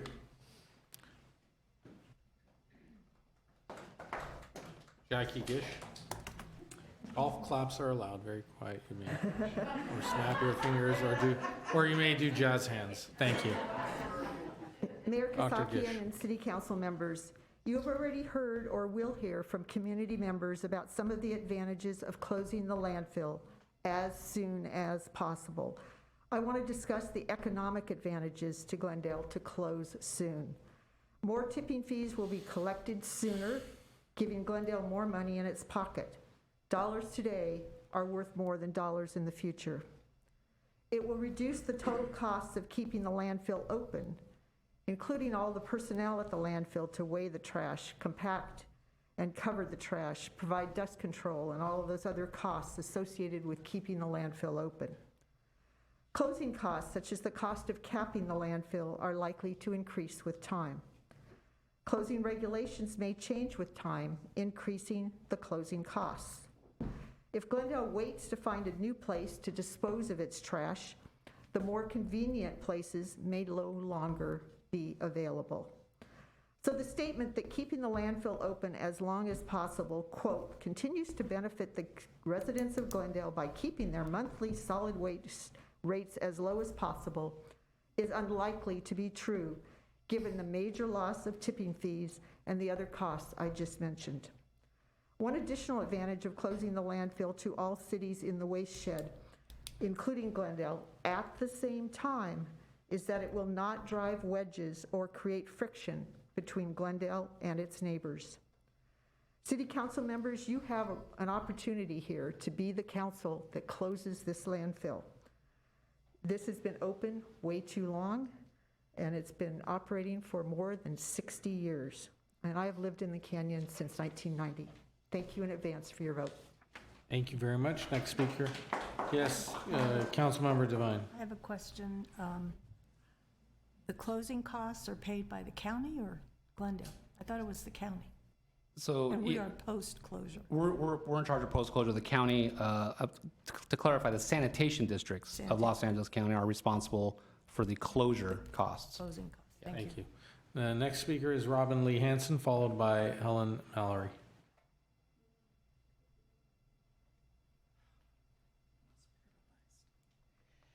My name is Robin Lee Hansen. Thank you for letting us speak. The council's been given 4 options that would be an impact on extending the life of the landfill. Option A is to accept the status quo and allow the landfill to reach its limit by 2025-26. We prefer this one, but would put a specific date on closure to avoid ambiguity and the possibility of the city pushing closure further into the future. This option allows realistic expectations that revenue Glendale would receive from tipping fees would not change, and there would be no increase of refuse rates for residents. The remaining 3 options exclude variations of the 13 cities that are members of the Shoal landfill's watershed. The options would delay closure from several months up to 4 years. The options make little sense. Option B excludes all 13 cities from the watershed, which may gain the city about 4 more years to be open. However, with the participating cities gone, about 60% of the tipping fee income would be lost, and that might have an effect on raising residents' rates. Option C would exclude Pasadena and continues operating for about 2.5 years more, but would lose about 50% of the tipping fees. This might also increase refuse rates. Option D, by keeping Glendale and Pasadena, the 2 cities that together contribute almost 90% of the waste, the city only gains a few months for the landfill to be open and loses some tipping fees. Stretching time out increases ambiguity, and in the meantime, the landfill grows every day. It's time to recognize the truth. Garbage is expensive, and postponing closure lowers incentive to reduce waste and plan for other possible waste management alternatives. Thank you. Thank you. And following you will be Audrey Zerokin. Ms. Mallory, go ahead. Hi, I've lived in Glendale and voted in Glendale for 30 years. I've been coming to council meetings along with my neighbors to urge the closure of the Shoal Canyon landfill since 2013. That's 9 years. The closure date has now been kicked down the road over and over, and we're asking for closure in 2025. We're blessed with abundance of wildlife in Glen Oaks Canyon. I believe keeping a landfill open in the middle of a wilderness area is a mistake and will harm Glendale and our wildlife long into the future. Animals we see in our neighborhood include bobcats, mountain lion, bear, coyote, deer, fox, raccoons, opossums, and squirrels. One neighbor who recently enjoyed a visit by a bear was told by the rangers who investigated that Glen Oaks Canyon is part of a wildlife corridor linking the San Gabriel Mountains with the Santa Monica Mountains. With the recent massive fires in our hillsides, these wildlife corridors are more important than ever. Since they function as an island of native habitat between heavily developed areas, it is important to not keep industrializing this area. We have carnivorous top-tier predators in this area, including mountain lion, bears, bobcats, and coyotes. These sensitive predators are essential to keep the natural balance of the wildlife in the area. We want to do everything we can to protect this wonderful variety of wildlife, and maintaining a dump in this location is very harmful to Glendale's natural treasures. Close the landfill so that we can restore this land to the priceless use as a natural area. In the greater Los Angeles area, our open spaces have become more valuable than our industries. Thank you. Thank you. Audrey Zerokin, followed by Jack Walworth.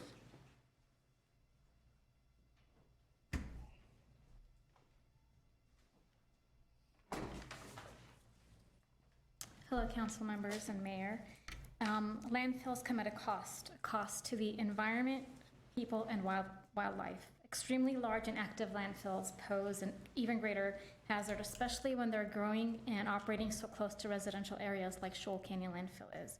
By voting to close by 2025, you'll help to reduce and eliminate some of the following risks. Fire, that's one of the greatest risks. Trash that collects in a landfill can and does ignite. In fact, there was a fire at the landfill less than a year ago when trash caught on fire.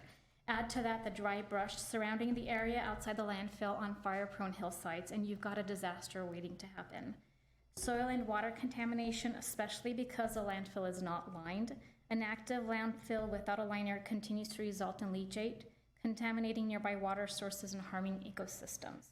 Particulate matter, especially PM10 and PM2.5, will be drastically reduced, and respiratory issues, especially asthma, alleviated after landfill closure.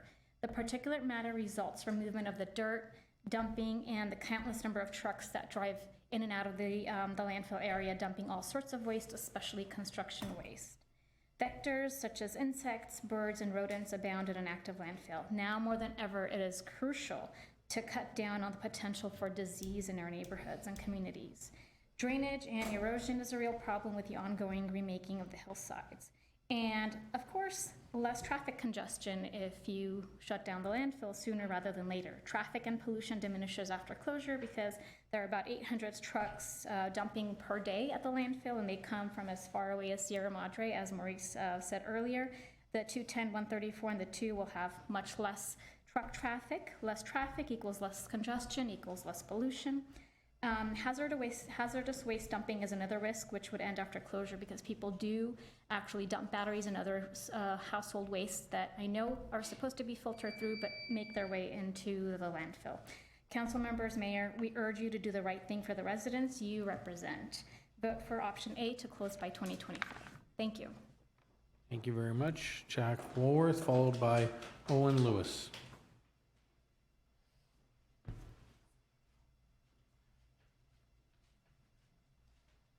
Hello, Mayor Kasakian and council members. I'm here to tell you some good news. If we close the landfill on schedule, we'll have a lot to gain.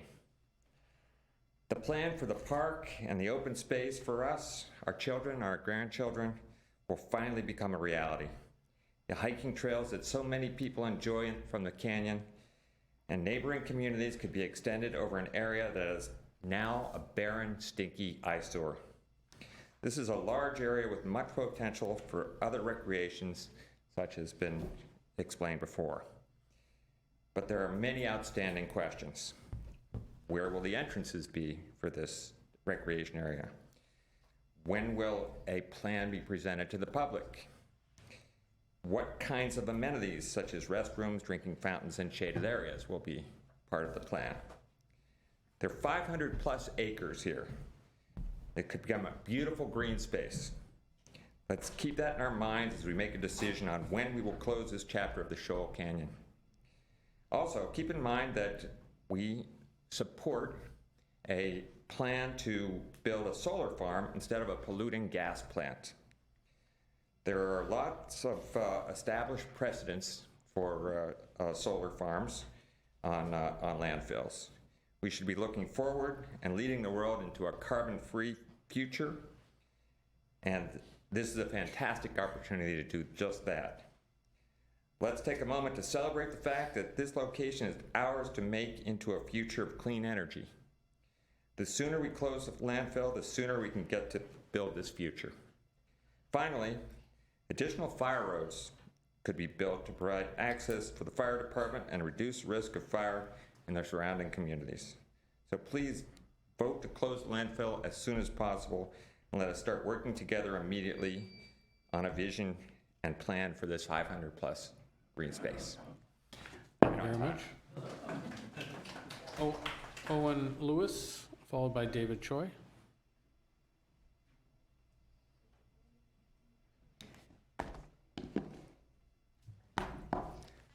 Pardon me.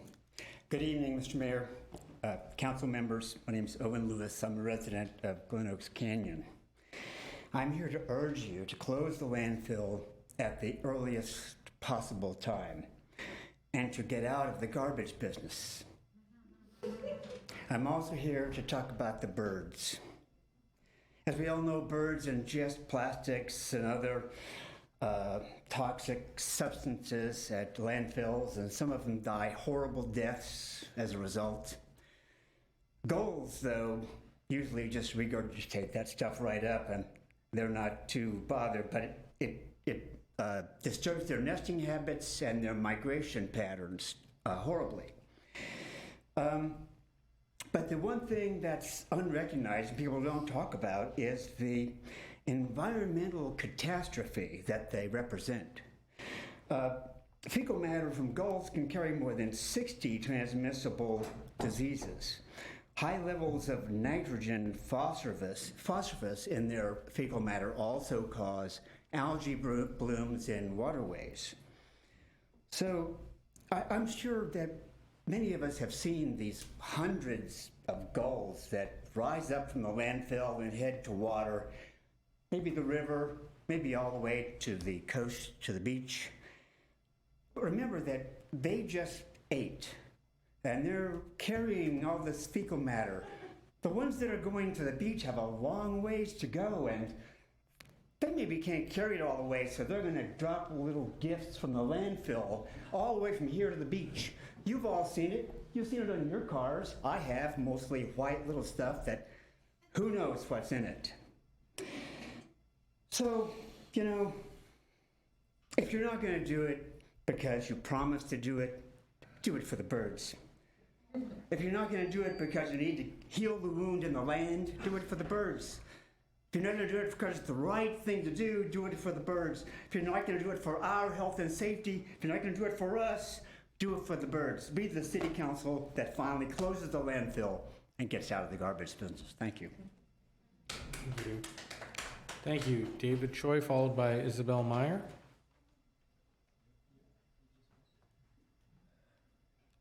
Hello, dear Mayor, council members, Glendale City staff. My name is David Choi, 22-year resident of Glendale. I'm here to ask the Glendale City Council to close the Shoal Canyon dump as soon as possible. This was not in my script, by the way, but I noticed the last time I spoke on this subject here, I didn't need my reading glasses. And many of you look younger, by the way.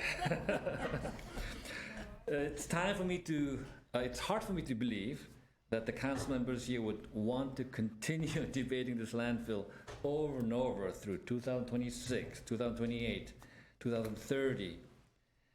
Instead of debating the landfill for the next 8 or more years, we should close it as soon as possible and move on to better things. We should instead devote our time to what we can do with the land. Doesn't have to be a perfectly even soccer field once the trash operation is closed.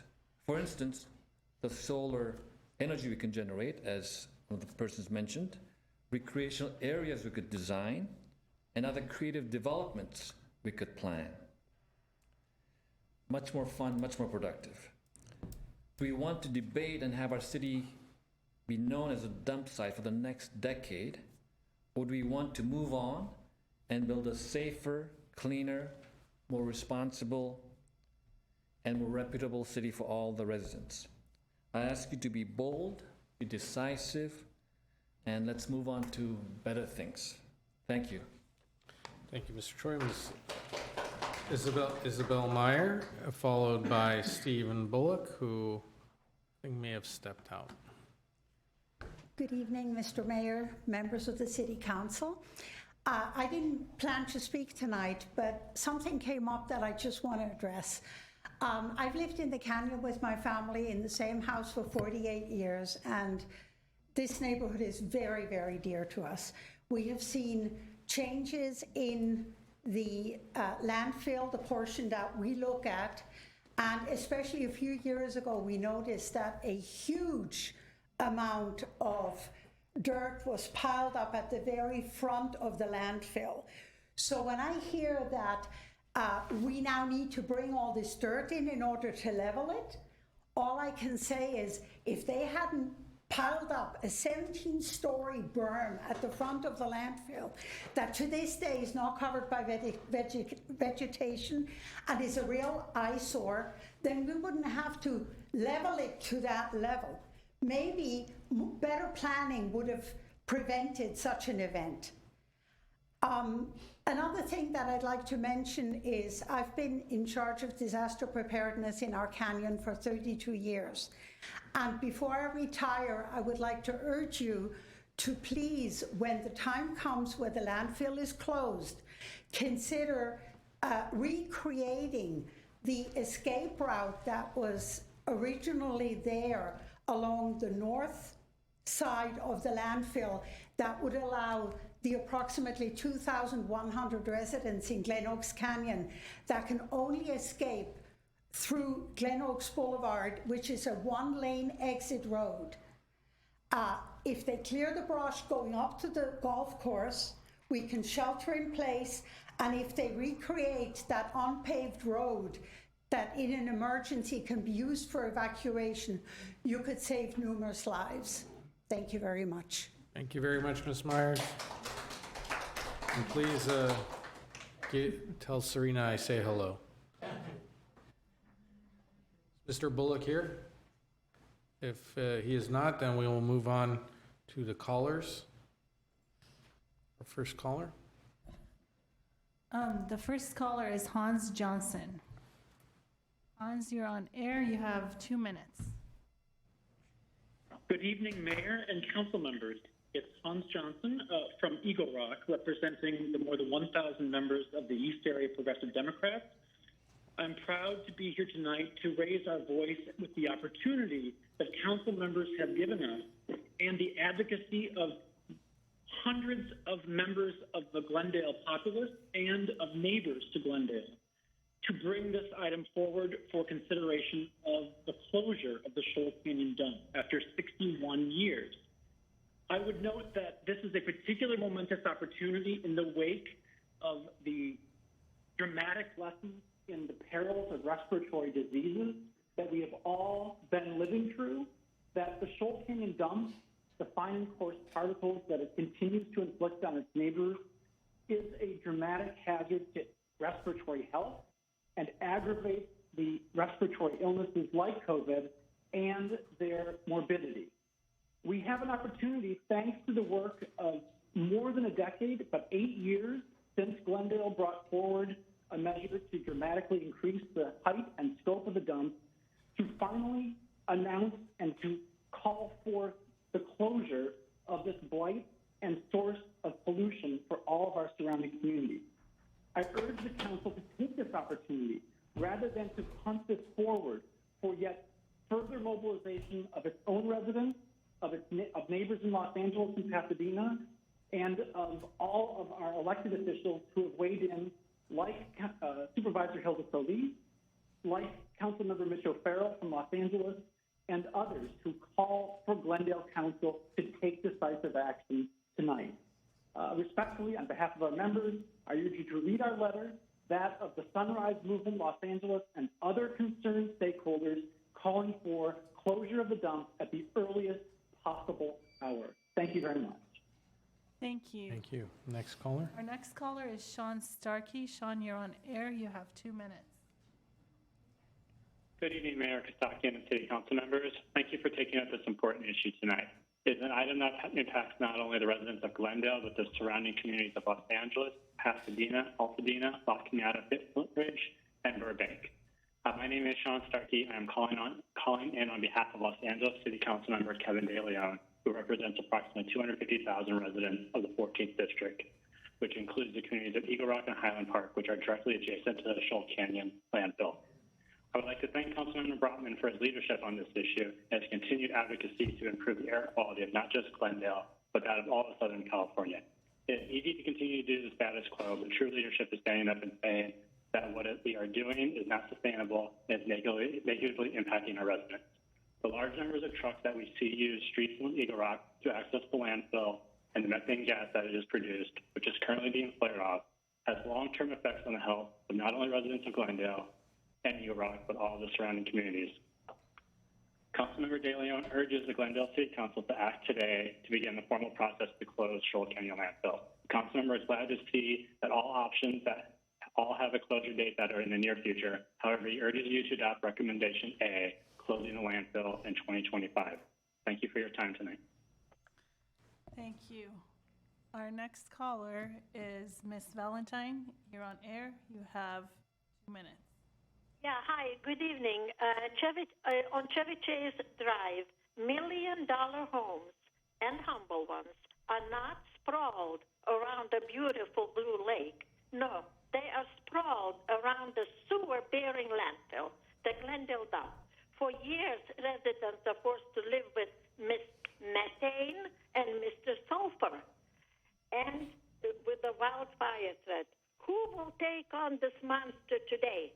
Why wait any longer? There is no reason. I have a suggestion. Reduce the trash bins now. You'll save dollars. Talking about development on hazardous sites that takes 30 years to become non-hazardous, today for free, no millions, no 52 millions, close that gate and lock it for good. It is ready for it now. Dynamite, do dynamite, no excuses. And why wasn't this power plant not mentioned tonight, that Shoal plant? Anyway, no more. Thank you. Oh, thank you, Mr. Pizzarelli, for a beautiful prayer, for teaching us how to pray. Thank you. Thank you. Next caller. Next caller is Justin King. Justin, you're on air. You have 2 minutes. Thank you, council members and Mr. Mayor, for taking my call. My name is Justin King, and I am a resident of Glen Oaks Canyon and a member of the Glen Oaks Canyon Homeowners Association. I'm calling in to implore City Council to not extend the life of the landfill and to close the landfill as soon as possible and create open space the community can enjoy. The landfill is an active source of contamination to our groundwater and our stormwater while it remains open. Groundwater beneath the Shoal Canyon landfill is impacted with 1,4-dioxane and PFAS compounds. The landfill is unlined, so contaminants can very easily migrate to groundwater. Landfills are listed as a major pathway for PFAS to enter the groundwater because PFAS can be found in paper, cardboard, packaging products, carpet, leather products, textiles, and a host of other products that are dumped in the landfill. Potential adverse health impacts associated with PFAS exposure include liver damage, thyroid disease, decreased fertility, high cholesterol, obesity, hormone suppression, and cancer. Stormwater runoff from the landfill consistently exceeds EPA benchmarks for numerous metals. EPA benchmarks are levels above which stormwater discharges can adversely affect receiving water, which in this case is both the Los Angeles River and ultimately the Pacific Ocean. These toxins that harm aquatic life and can also be harmful to humans. The Sanitation District stated in their latest stormwater report to the Regional Water Quality Control Board on August 2nd, 2022, even with our best efforts to develop and implement best management practices, it is not likely that stormwater runoff from the Shoal Canyon landfill will ever consistently meet the U.S. EPA benchmarks. Our water is a vital resource to Southern Californians. The longer the landfill is open, the longer we will be contaminating our water. When the landfill is closed, Glendale can properly maintain the area of the former landfill so that stormwater runoff is no longer a danger to our water. We will also not be adding more trash that can contribute PFAS and other types of contamination to both stormwater and groundwater. Thank you for your time. Thank you. Our next caller is Janos Gauthier. If I mispronounced your name, please correct me. You're on air. You have 2 minutes. Oh, that's just fine. Thank you very much. Good evening, Mayor Asatrian, council members. My name is Thanos Gauthier, and I am the Public Works Administrator with the City of Pasadena. On behalf of the City of Pasadena, I respectfully request that the Glendale City Council refrain from making any decisions this evening that would exclude the City of Pasadena from the Shoal Canyon landfill waste shed. This request would provide the City of Pasadena time to review the agenda report in depth. Thank you very much for your time. Thank you. Our final caller is Larry Morehouse. Larry, you're on air. You have 2 minutes. Thank you. This is Larry Morehouse, Council. As some of you know, I was the manager of the Grayson Power Plant when we started taking landfill gas to Grayson. They no longer do that. They flare the gas to the atmosphere. I don't have any problem with sealing off closing the landfill, but the landfill gas is going to be there for at least another 30 years.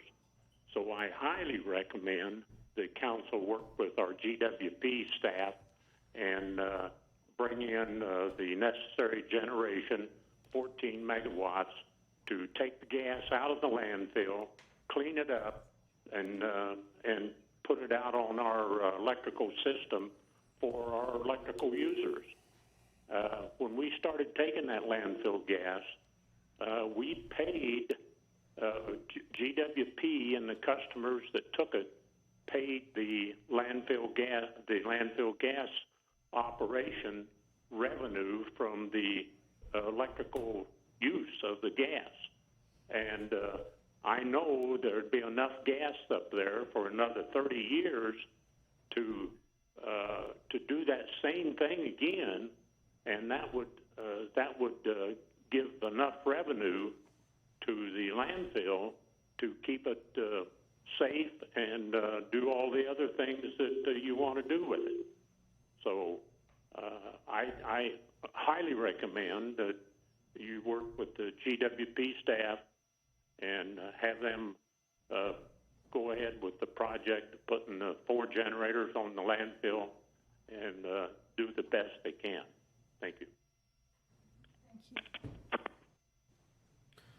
All right, no more callers. I think everyone has had their chance to speak.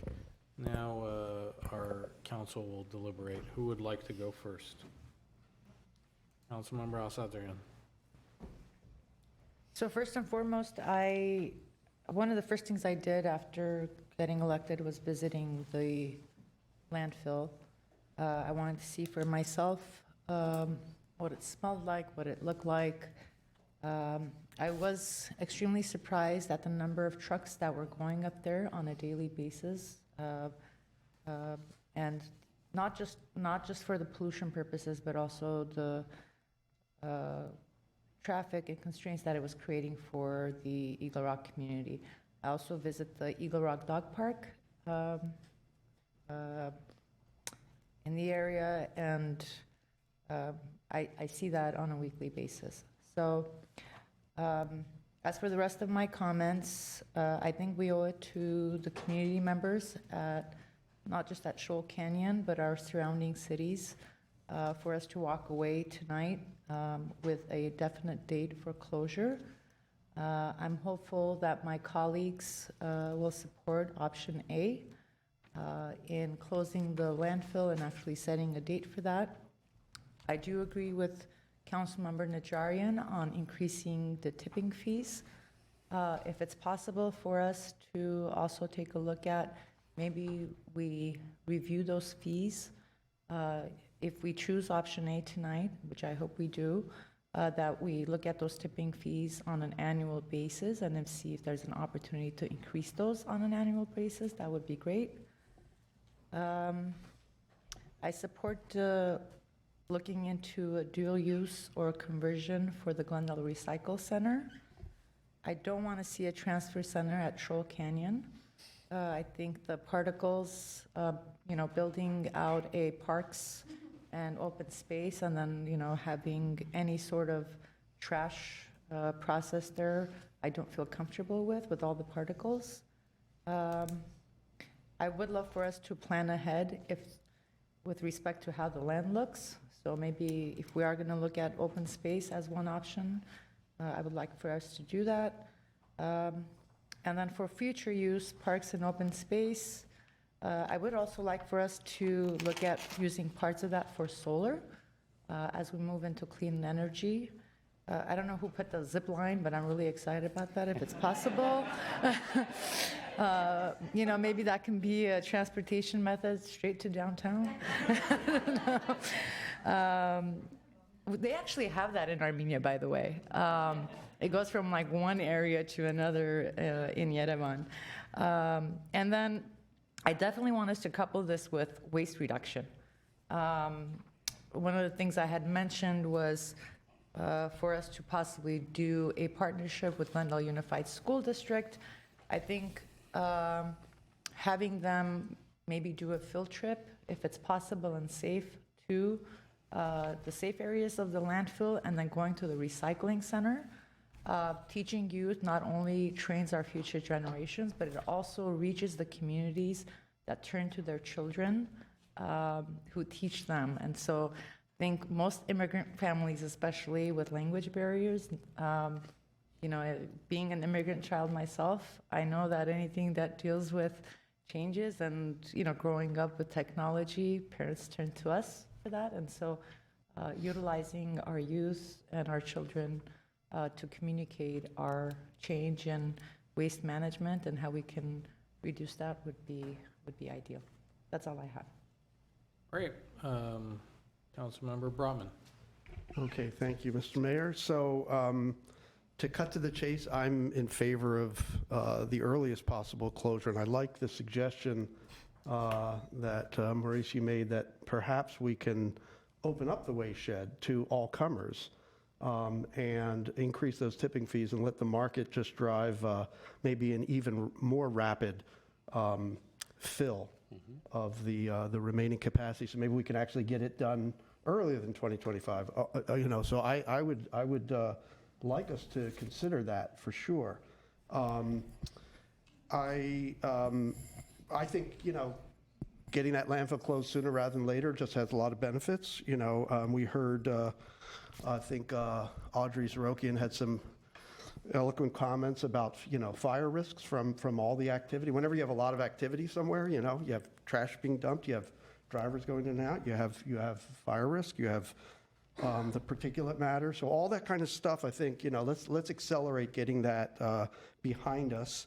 Also, we can accelerate getting that area developed however we want it to, as an open space for animals or for human recreation, and also get the solar up there that we've talked about. So sooner we do all that, sooner we can get these good things that we all want. The couple other points is, yes, a key to this is reducing waste, because really, if you think about what we're doing, we're just pushing this problem onto someone else, right? Let's be clear about this. We don't want it here. I get it. We've heard the community loud and clear over many years, and I think we will deliver on the promises that some of us have made that we're going to get this closed. I don't know if we all made those promises explicitly, but nonetheless, I think we will deliver. But let's be clear. It is going to cost the city money. $12 million is not insignificant, and that's going to mean other things that we don't do. Okay, other things that we don't do. So it's going to increase trash rates. It may increase some pollution because more trucks moving around. Hopefully we can get some of these electrified. But nonetheless, all these things are real. So let's be honest with ourselves, what we're doing here. But I'm committed to doing it. So we're going to do it. I'm confident there'll be support. So that's all I want to say. And then as for reducing waste, we do have some plastics ordinances, a very comprehensive ordinance on single-use plastic that's coming to us in the next couple of months, I think. So I hope everybody in the community that's talking about landfill closure comes out in support of that, because we've got to figure out how to reduce our waste so that we're not just shifting this problem onto somebody who has less of a loud voice than members of our community. But thank you for all your advocacy. All of you who have been at this for years and years and years, and I see so many familiar faces, and we've talked about this till we're blue in the face. That's all I have.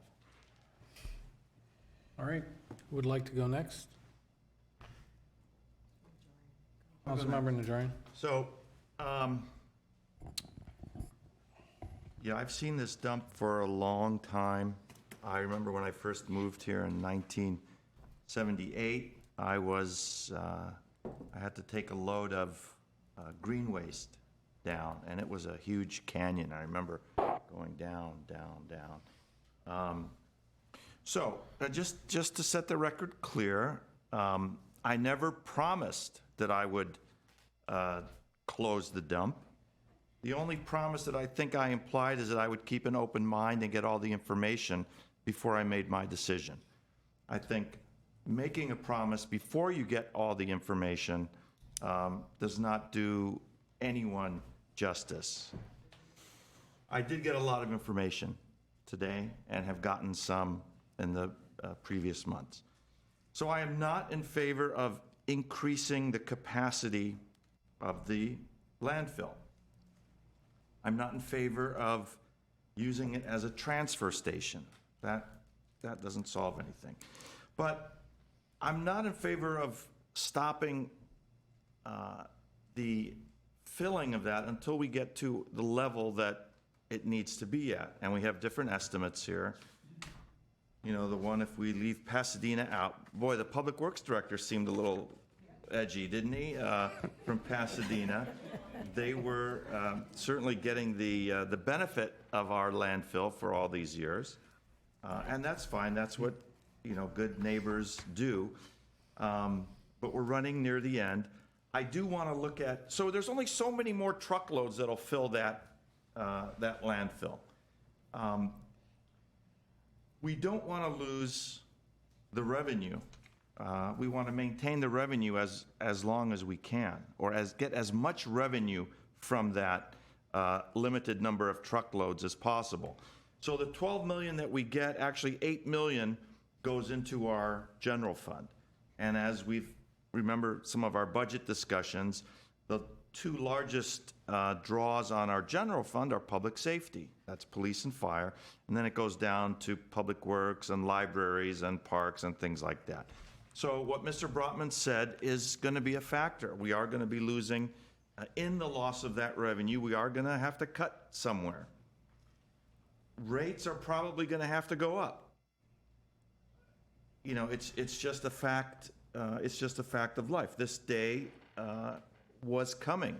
The minute we opened the landfill, it began to die. I guess it's almost like us. We're born, and we have an end of life at some point. The point is to get as much use as possible until you die. So we've got, you know, I don't want to exclude any city. I do want to let free market theory sort of decide how it's going to be filled. So those cities or haulers that really, really need to use our landfill will be able to pay that premium or that new price that we set. How do you set that price? You know, is it the price elasticity of demand? I mean, there's all sorts of things involved. I would probably leave that to the experts to do that, but we know it's got to go up. If Sunshine Canyon's at 90 and we're at 60, I think we really need to boost that up. I'm all for recreation up there, but I am not promising that recreation will not be accessed by Glen Oaks Canyon. Glen Oaks Boulevard. You know, the minute we close the landfill, I'm sure LA is going to say, okay, guys, that's it for our Figueroa entrance. You know, it's been nice knowing you. And I think those folks who live there are folks on Figueroa who have been before us complaining, as well as the city council member, both Jose Huizar and Kevin De Leon, has said, we don't want you to use our Figueroa. So you're not going to be able to blame them if they say no more Figueroa. And if Glen Oaks Boulevard becomes the access, don't get mad at us, because there's going to be these great recreational. I see a lot of sour faces out there, folks. I see a lot of sour faces, but We can't, if you're asking me to tell you that I promise I won't permit access to that wonderful recreation area, zip line, parks, whatever else we got, up Glen Oaks Boulevard, I can't make that promise. But I promise I'll listen to all the facts and then make my decision. I'm just, well, some of you are giving me the I'm not so sure about that. But folks. And I'll wrap it up. I do support a closure when it becomes filled with an adjustment of our tipping fees, with an inclusion of all that we can think of in the recreation, funding permitting, and let's just leave it at that. Councilmember Devine. Okay, well, I distinctly remember in the past promising that there would not be an expansion of this landfill. And so far, promise made, promises kept. Do you remember that? All righty, yes. And I think it's time that we look at closing the landfill. I agree with that.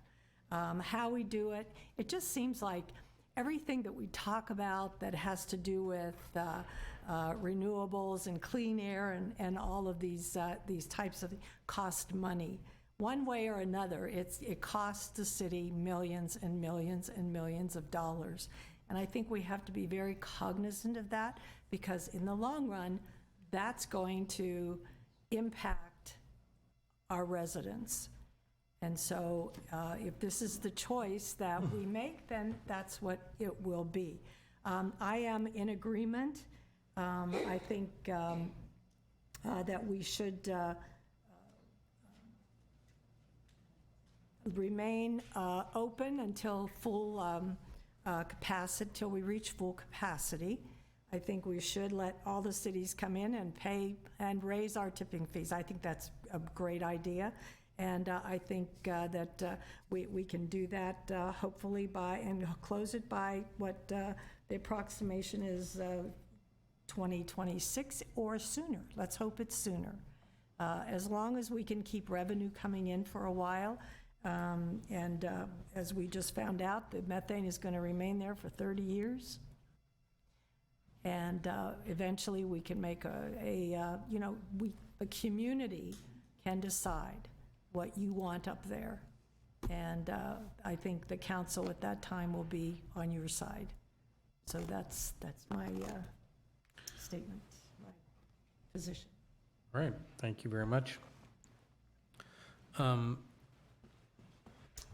think a lot was already said. I'm very excited because we are at a historic point that I don't think many in the canyon many in Glendale thought we would be at.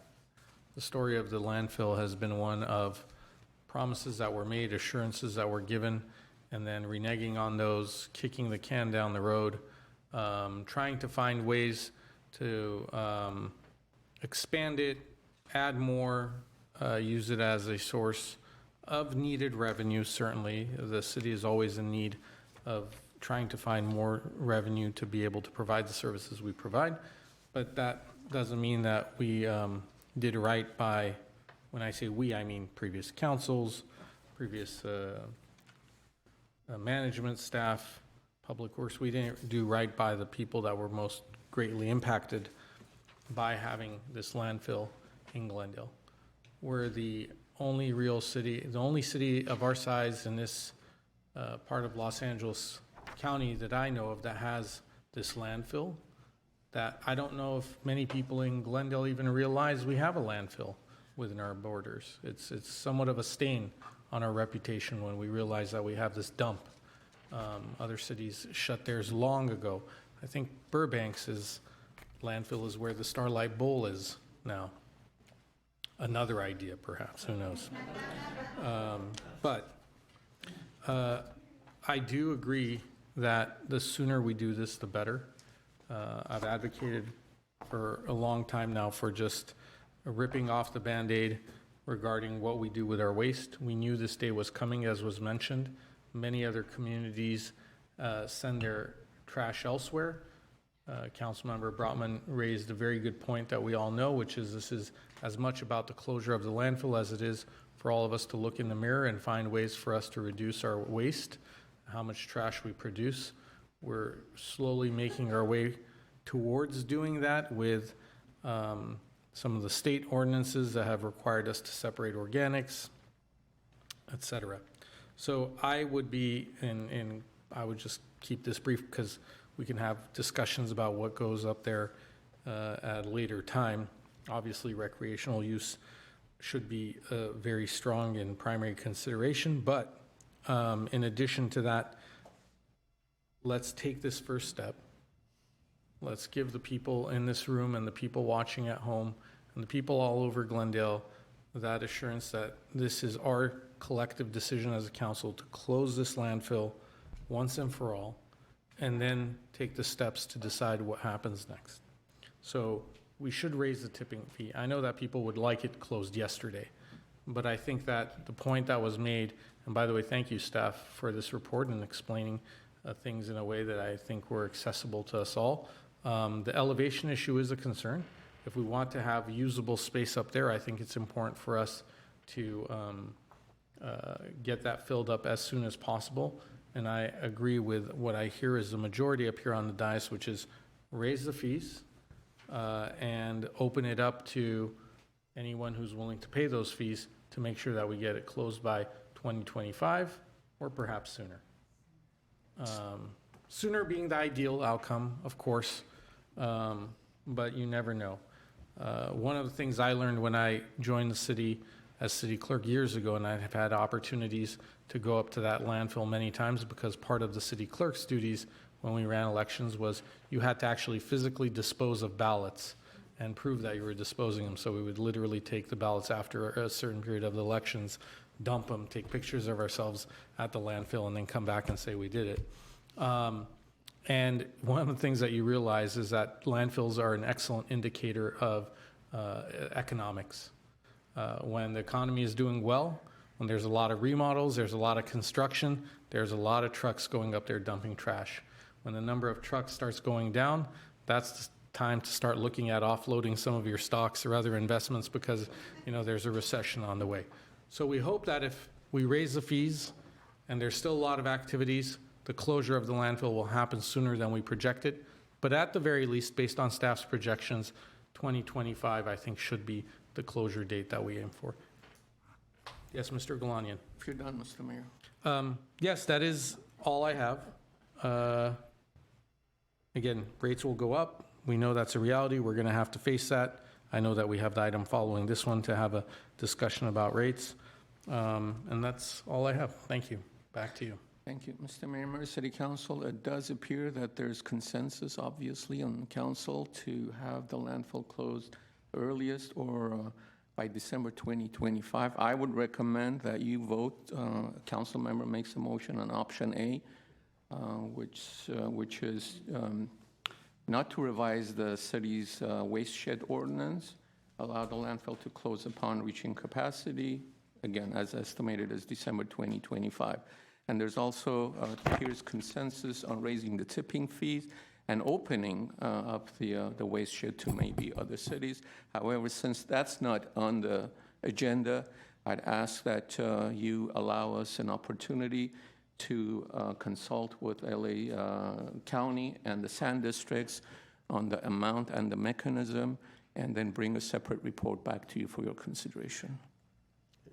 Yes, and of course you can reach out to our friends in Pasadena as well to let them know that what we are thinking of doing and what we will decide here tonight. Yes, Councilmember Brotman?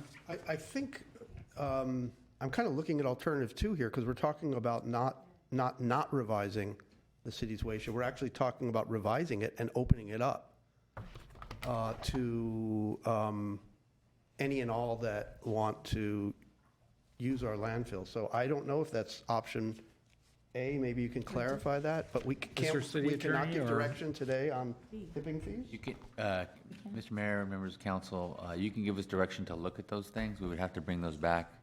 I would note to expand the waste shed would require, and I'm not sure that was a serious recommendation from staff. It would require an ordinance. It would probably likely require some environmental review because you're actually allowing more trucks to come up to the landfill. So if you want that to be part of something that we look at, we can. You can put that in a motion directing staff to look at those two things, both the expanding the waste shed, not the landfill, but expanding the waste shed, and looking at the tipping fees. And we can do that as part of a separate motion.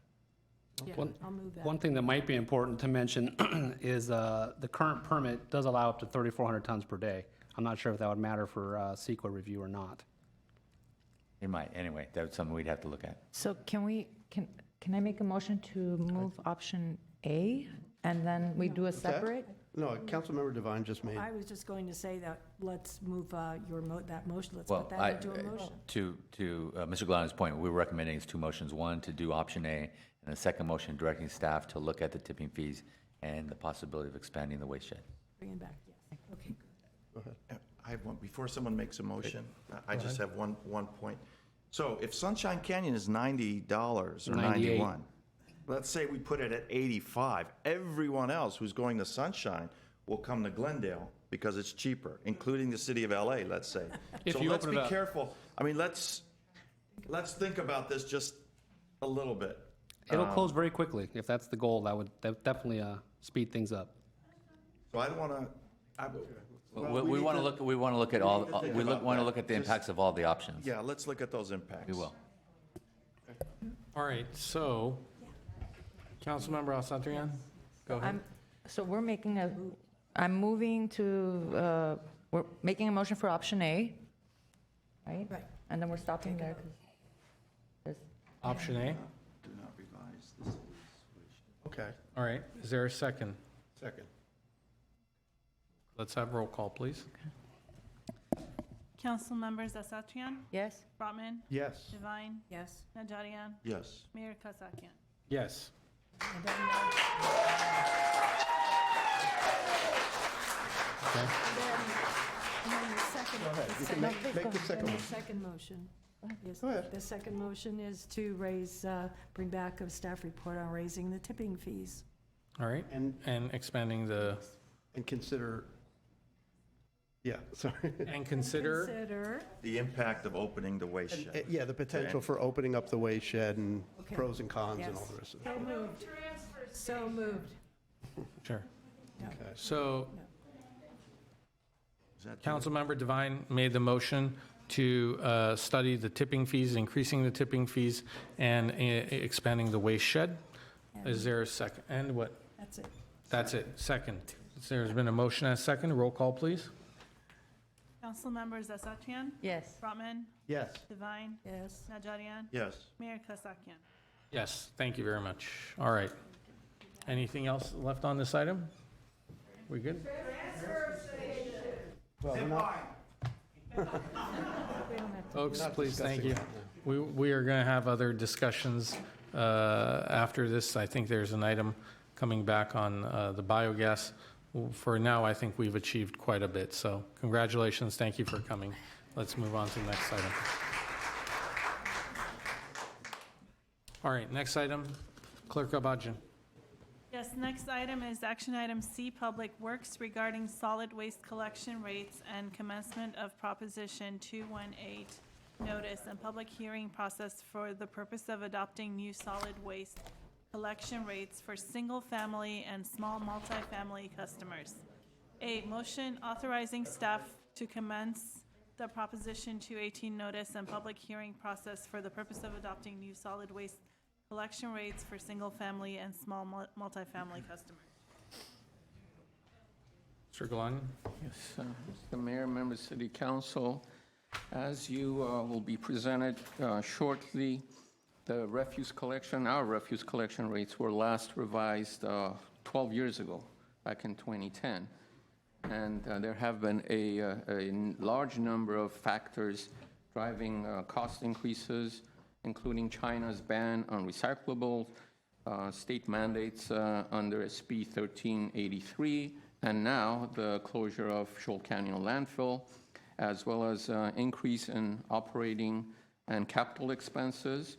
Thus, additional revenues from solid waste collection rates are necessary to fund, obviously, the city's solid waste operation over the next 5 years.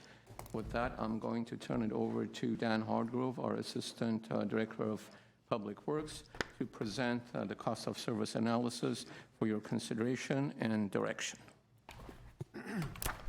Good evening, Mr. Mayor, members of City Council. Dan Hargrove, Assistant Director of Public Works. And tonight we'll examine the cost of service analysis that has been completed for our solid waste residential services.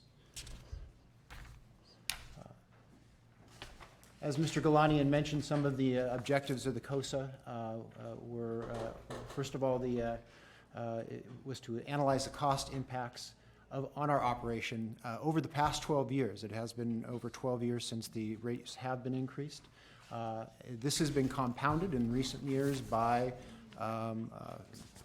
extensive changes in the waste management world, which we'll talk about a little bit.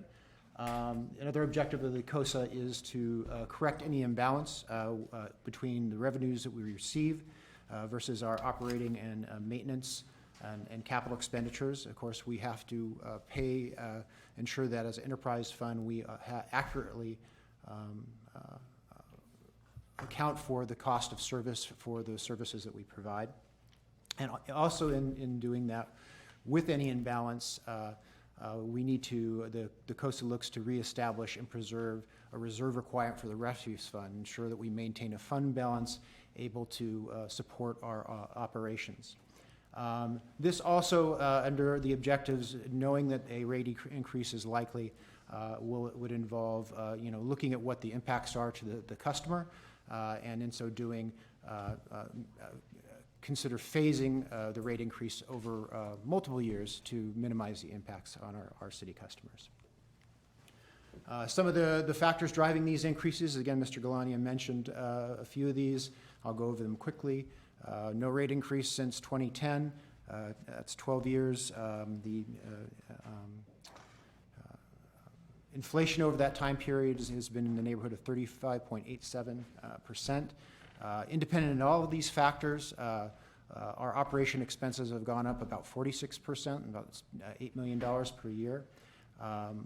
Then taking into consideration some of these other matters, the upheaval in the recycling market, as Council is aware, with the implementation of the national sword policy by China about 4 years ago, changed essentially the model that we had for managing our recyclable materials. We were initially used to be able to be paid for that recycling materials as a commodity. And when there was a strong market, but in recent times, we have to now pay for those recyclable materials to be processed by our processor.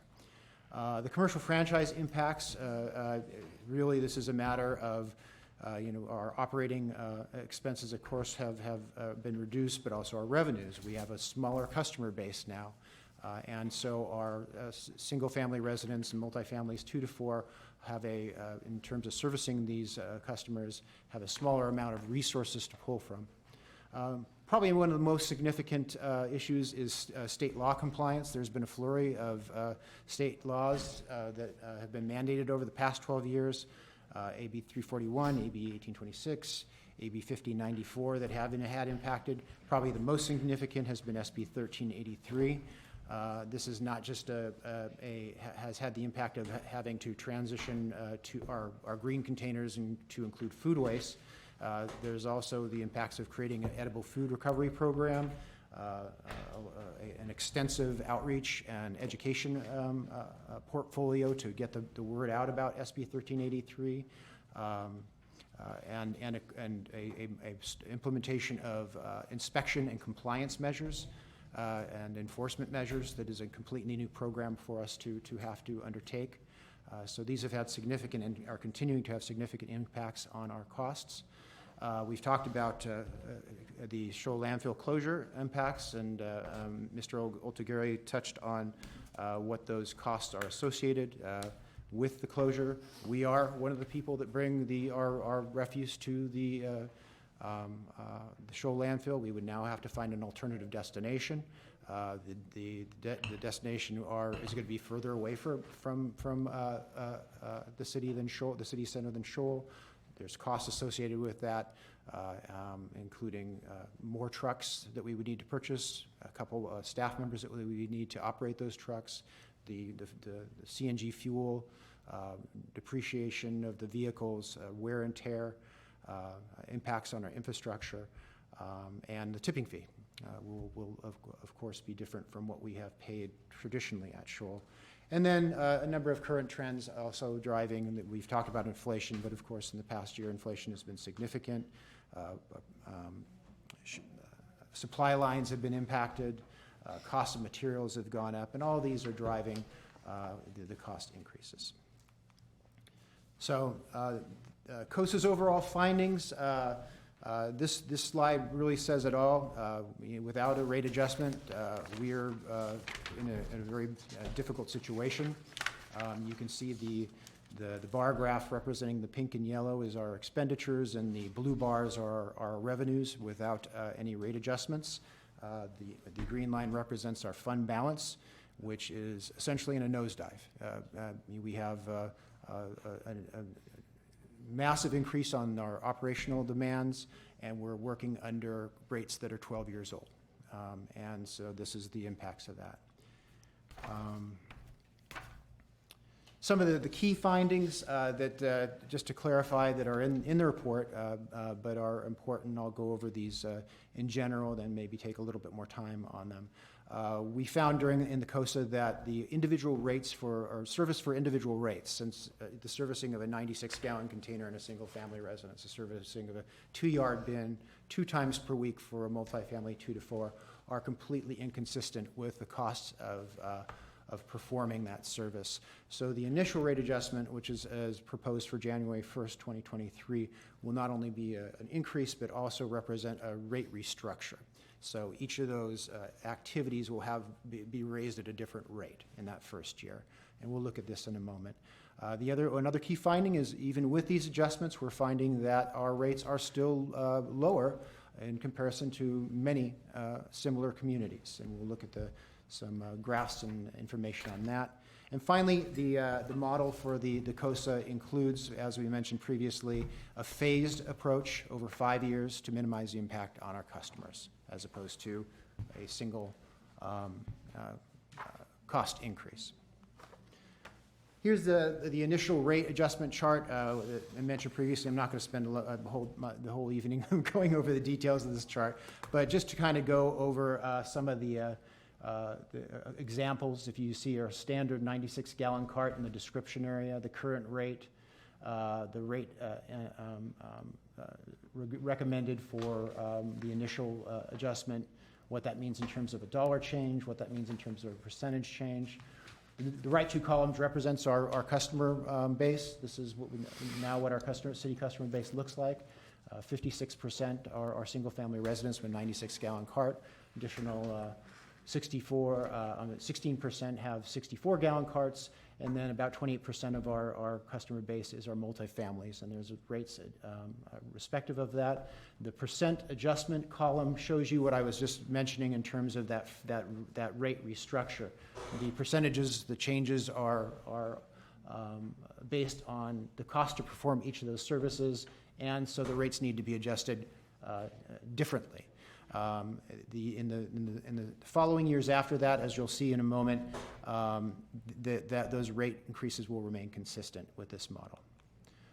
Here's our rate comparison for single-family residents. You could see the bar at the far end is our current rates at the very bottom of or left side of the screen. With the initial rate adjustment, we are in the middle, actually less than halfway up that chart.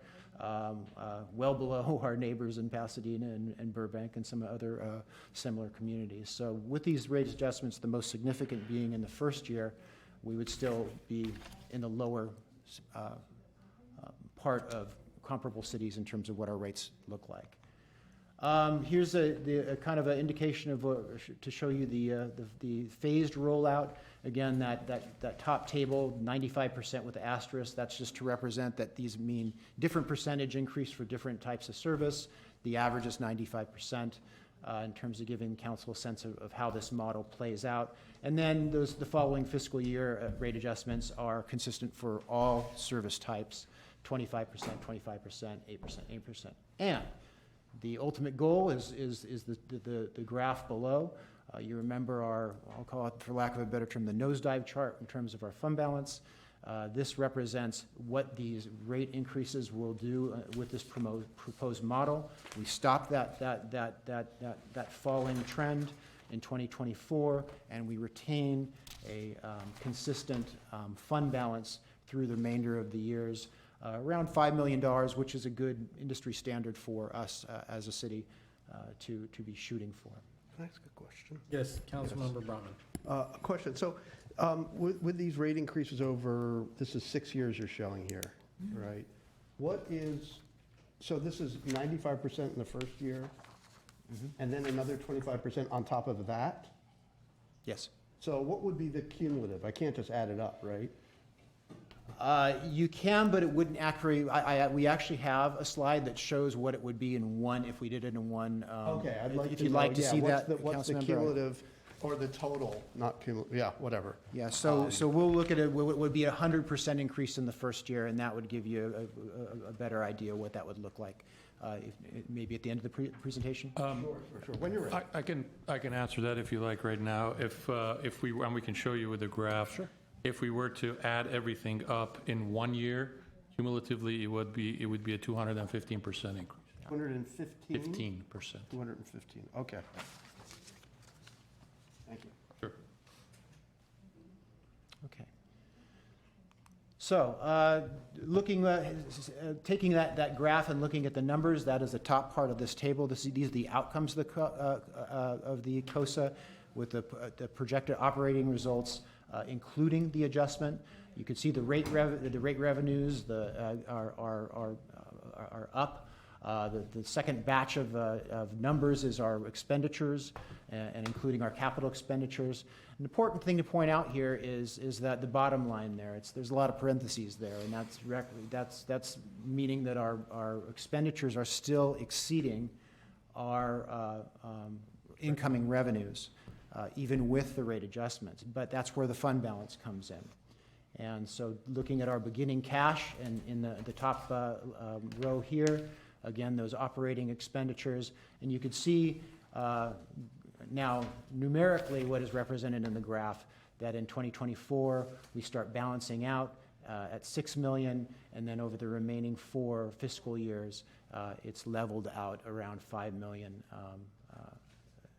in the fund balance. Yes. But isn't that going to change because of the decision we just made? The landfill, closing the landfill? Isn't this... Mr. Mayor, members of council member Devine, it could. If the tipping fees go up, we pay tipping fees. We do have a host rate. We do pay, so this may impact, if it's in the early years, the impacts of the landfill that were calculated in the COSA are based upon the closure in 2025. But the impacts would hit in those last 3 fiscal years. Thank you. So in conclusion, again, this is just the beginning of the process. As council knows, we're here this evening to receive council's direction to authorize us to proceed with the Prop 218 notice and public hearing process to pursue these rate adjustments. And so the next steps, if council approves this, is staff will release direct mail notice to all of our city customer account holders. We have a couple of different means of ensuring that we get to the message out to the customers. We also update our website to include the public notice information as well as detailed information about the COSA. We will need to set the public hearing date as part of the public notice, which needs to be a minimum of 45 days. Respective of Prop 218. So again, if this were to proceed this evening, we're looking at sort of mid to late November for the public hearing. And with that, when the date is set and our customers are notified, we'll return to council on that date and continue our conversation. With that, if there's any questions, I'd be happy to try to answer them. Councilmember Asatrian? Can you go to slide 7, please? Sure. So I had asked this question during the briefing we had yesterday, but do you have answers to where the cities of Monterey Park and all the way to Anaheim, between our current and proposed? Yes. When they raised their fees last? And then I believe that this chart is only showing where we would be after next year, but it doesn't include, the following years. Am I correct? Yes, that's true, and I actually, there's a table, if you'd like to see it, that hopefully speaks to your questions. Let me see if I can find it here. Oh, wait a minute.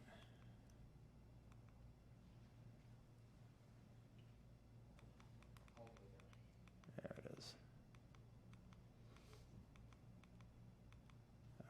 This is not... So we can talk about it.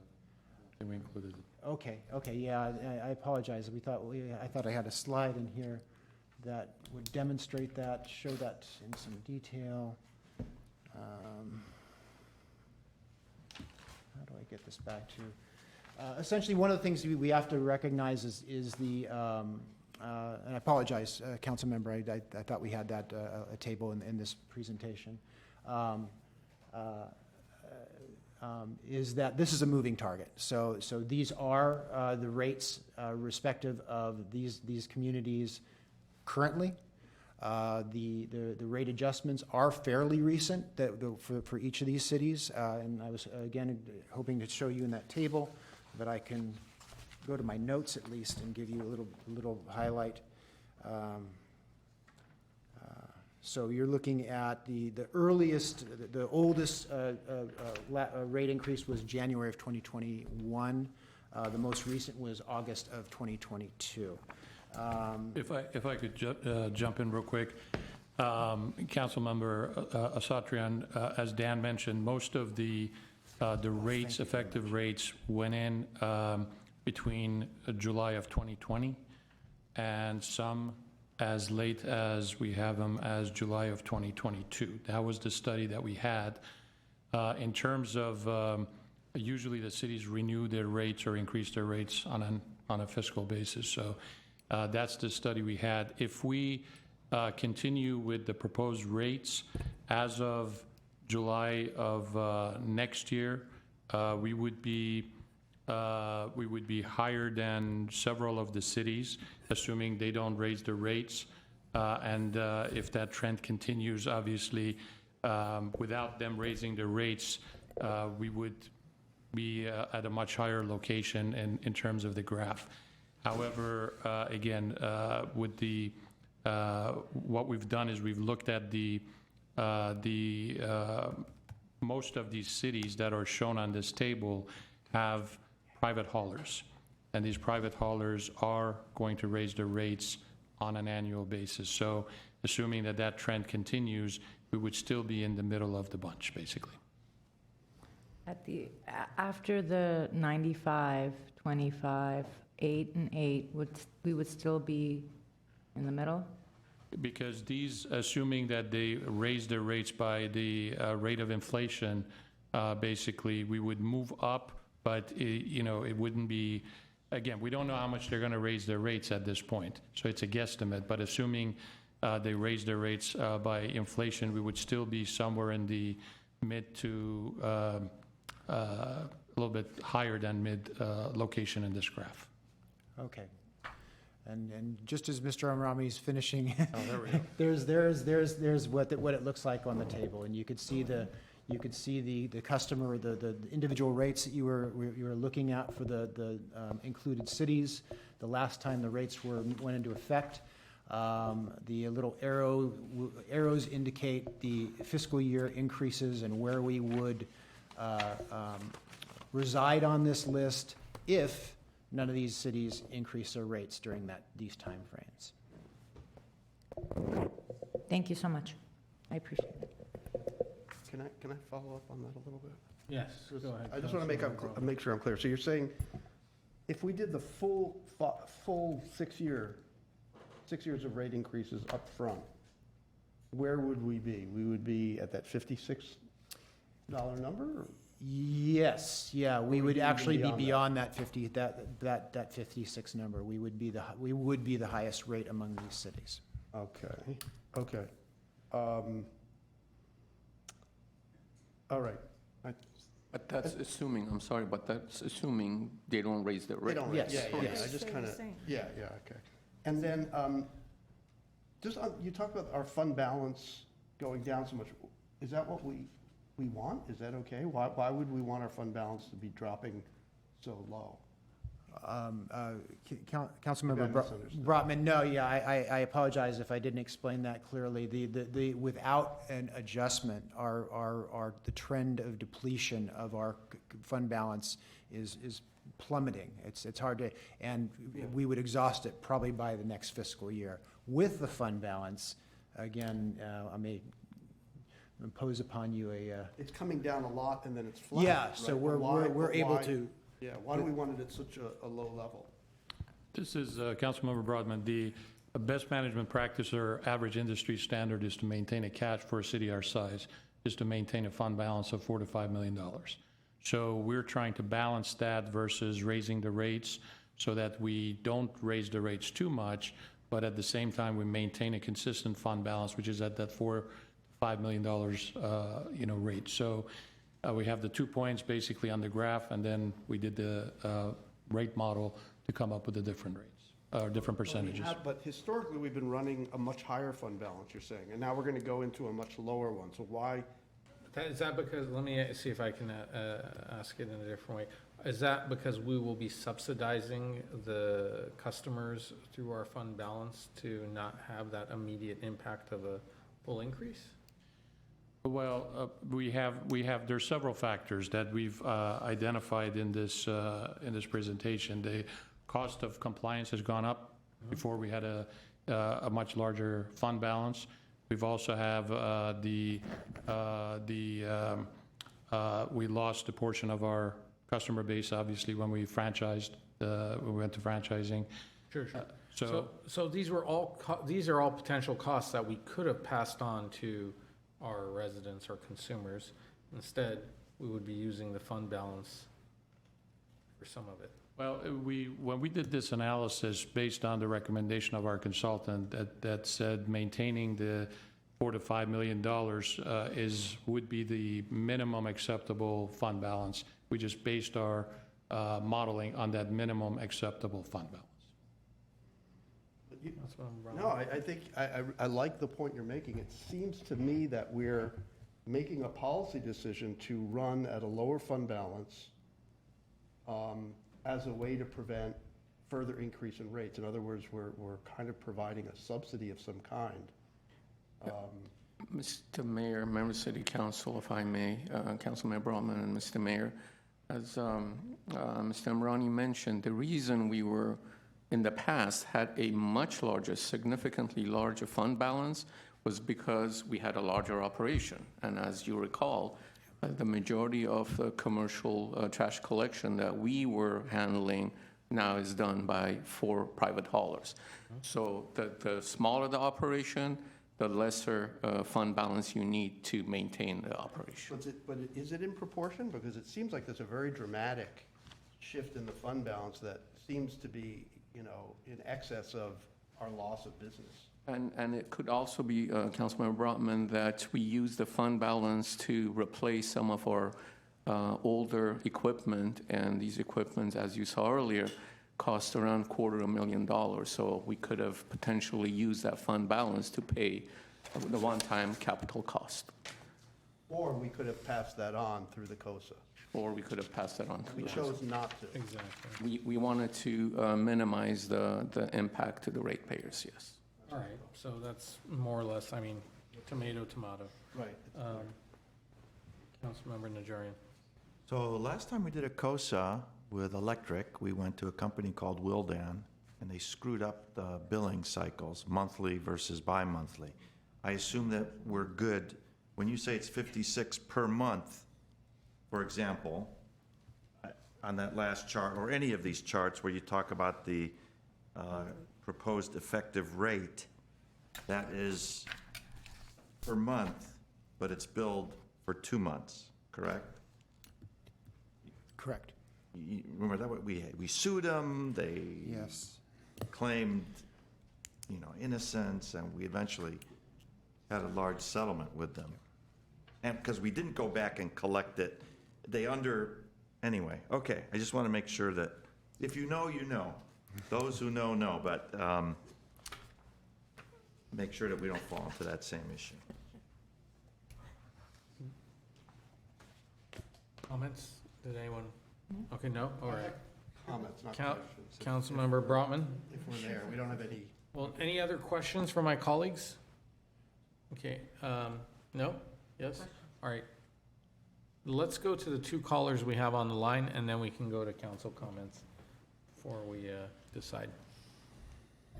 Our first caller is Victoria Valentine. Victoria, you're on air. You have 3 minutes.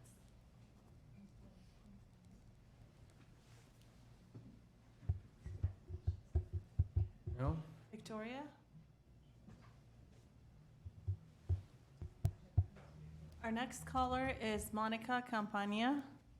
Monica, you're on air. You have 3 minutes. Hi, thank you very much. I just had a quick comment and question.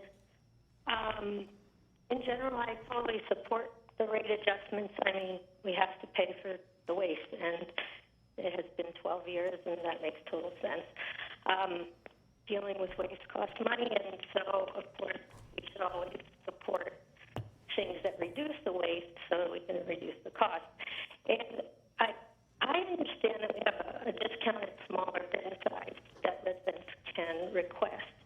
I actually just went on the city's website and I couldn't find any information about that, and I don't feel like I've ever actually gotten information from the city about that choice. I've heard about it more from other people in the community. So I just had a question. Is that still an option? And would perhaps promoting a smaller size bin that costs less be a really good thing to happen in tandem with the rate increases so that customers could choose to keep their rates a little bit closer to what they are now by just reducing their waste and handling, having a smaller bin, and promote the heck out of that option for us, and then we have less, hopefully, waste to haul, and that would cost less for the city. I understand that this is one of the most effective ways to reduce waste in some cities around the world that are already doing this pricing based on size of the bin. So that's my question. Do we have that now? Could we promote it more, and would it help in the end when we do raise rates? Thank you so much. Have a good night. Thank you. I'll go back to our first caller. Victoria Valentine, are you on air? Are you there? Going once? Erica Sakian, yeah. Twice? All right. Yes. Yes, in answer to the question, yes, we do have, you can get a reduced cart size or bin size, depending if you're a multifamily or a 2 to 4 or a single-family residence. I will ensure that we get your information and reach out to you with that information. And yeah, this is a good model to help save money as a customer. This is particularly a good model in light of the organics program. As we are adhering to moving our food waste into the green containers, we're reducing the amount of materials in our black containers, our refuse containers. And if you can reduce it enough to have sufficient space in a smaller container, that is a benefit for you as a customer and for us as a city trying to reach our goals for organic compliance. Yes. And I just want to make, Councilmember Devine, thank and you, then I want to make Asatrian. the comment that I've already requested a smaller bin. I did that on yesterday, yes. But here's another question for you.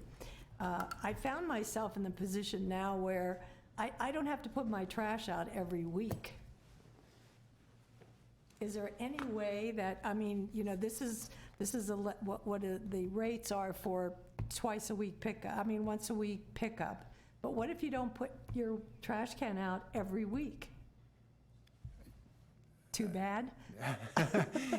Mr. Mayor, members of council, Councilmember Devine, yeah, our rate system is based, and our city ordinance requires at least one pickup per week. Yeah. And I've been in the same boat, to be quite honest, where it's just not, it's that my refuse container, I'm filling up my green container, and my refuse container, I don't roll down to the curb every single I know, day. and it says on there, do not put on the curb unless it's full. Yeah. Just wondered. Okay, thank you. Okay. But I'll wait for expect my small bin. Councilmember Asatrian. How much is the smaller bin? What's the rate for the smaller bin? The current rate, How much would the Current is proposed be? $11.72. yeah, I don't have it right off. I don't have it by member. I apologize, council member, but. No, it's not. No. Here we Isn't go. it Thank you. on this, on your graph, $11.72? Yes, exactly. And then yeah. it goes up to $29.30. So it's the 64 versus the 96? Yes. That's what we're looking at? Okay. And then, is there a reason why we're proposing the 95-25? My only concern here is, and again, I'm for us leveling our rates. We're coming out of COVID, we're still in COVID, people are still recovering, and so is there a way to balance that increase further over the next 5 years, or? Mr. Mayor, members of City Council, Councilmember Asatrian, staff has gone through an exercise of different scenarios, but keep in mind that we want to be able to maintain that fund balance over the next 5 years. But if you like, Mr. Hardgrove can show you different scenarios and the impact on the fund balance. I'm happy to. Let's see here. Oh, it's not, no, that's not working. Okay, so.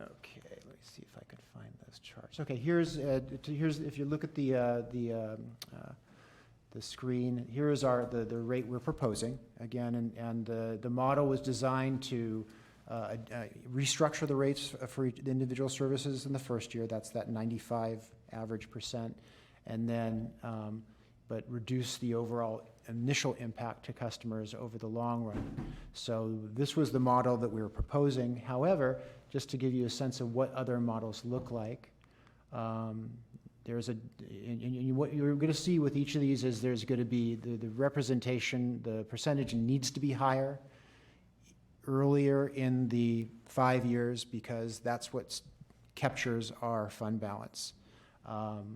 So in each model you look at, you're going to see that it's going to be year 1 or 2 is going to be the highest of the rates for that purpose. And you could see some examples in this case in the 25% scenario and all the charts following of what that means in terms of the percentage increase, the percentage amount for, in this case, you have single-family resident 96 gallon and single-family resident 64 gallon. So the scenarios that this repeats over the next few slides. So here's the 25. The 50%, again, the rates are the largest increase in this case is in the second year, but they still, it's still higher towards that, skews higher towards that for the first few years. 75% increase. And I can, of course, go back to any of these if council's interested. And then here's the scenario that Councilmember Brotman was interested in terms of if you wanted to see graphically what that would look like if we just the 100% scenario, just loading the cost rate increase in the first year.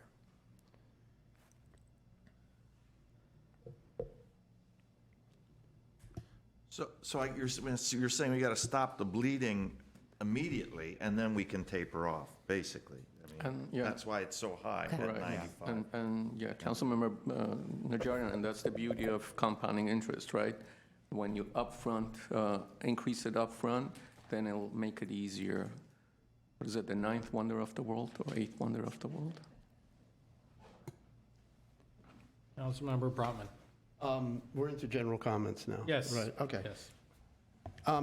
I do have kind of a general concern and issue of principle here that you know where I'm coming from because I've discussed it with you several times. So we just went through, it's an issue of equity between single family and multifamily. We just went through our franchise program. We shifted all of our multifamily, well, all except for the very smallest, over to the franchise haulers. Rates have gone up. I don't know, it varies, but we've heard a lot of 3X, even 4X, right? We didn't phase that out over 5 years or 6 years to soften the blow. People got hit right away, and then 6 months later, they get hit again with a cost of living increase of something like 6 or 7%, right? So we've really slammed the multifamily.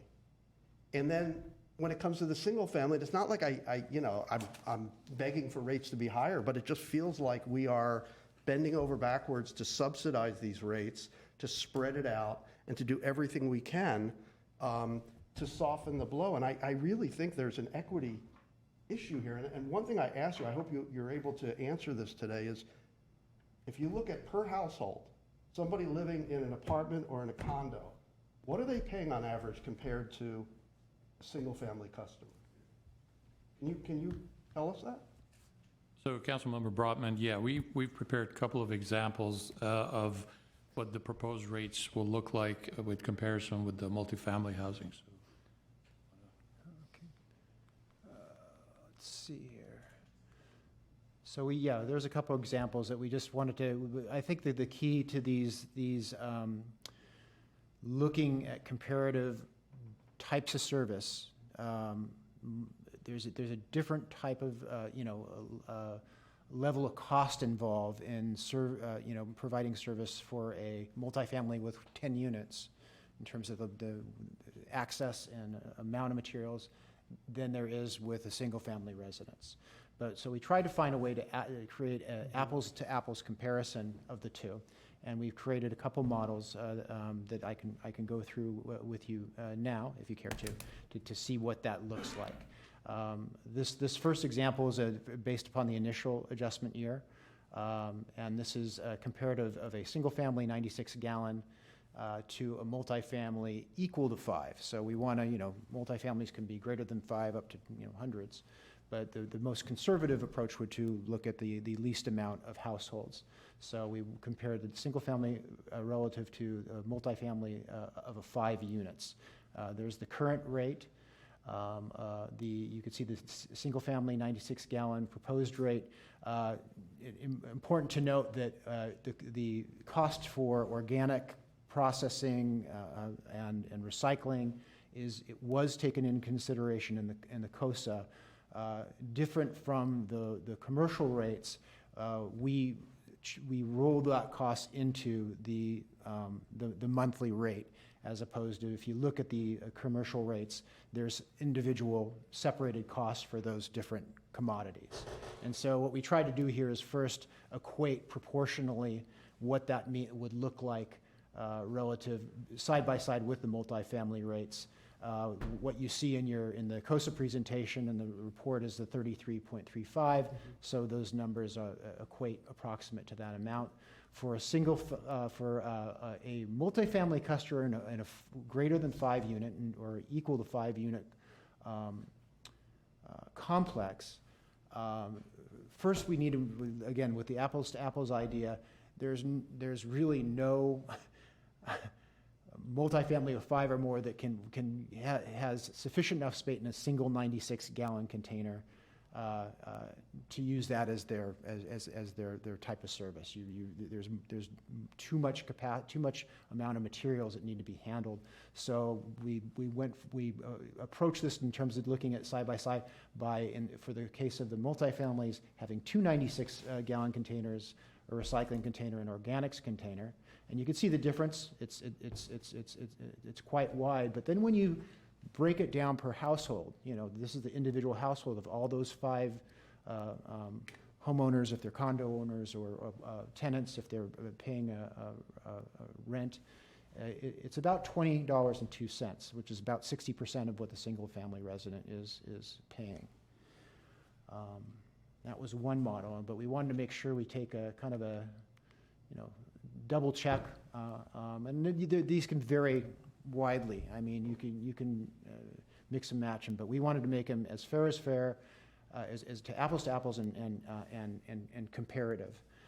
So here in this case, again, the idea of the COSA is that it's the full package, all of those years, those 5 years culminating, that helps us to achieve an accurate amount of revenue for those for the cost of service. So by looking at the last year of the proposed model, that would meet that goal. In this case, what we wanted to do is look at multifamilies 2 to 4 versus multifamilies greater than 5. Our rates by the end of the last increase proposed in the fiscal year is $276.18. This would be inclusive of a 3 cubic yard bin on non-automated service and a 96-gallon organics and 96-gallon recycling container using the same proportions that we did for the multifamily.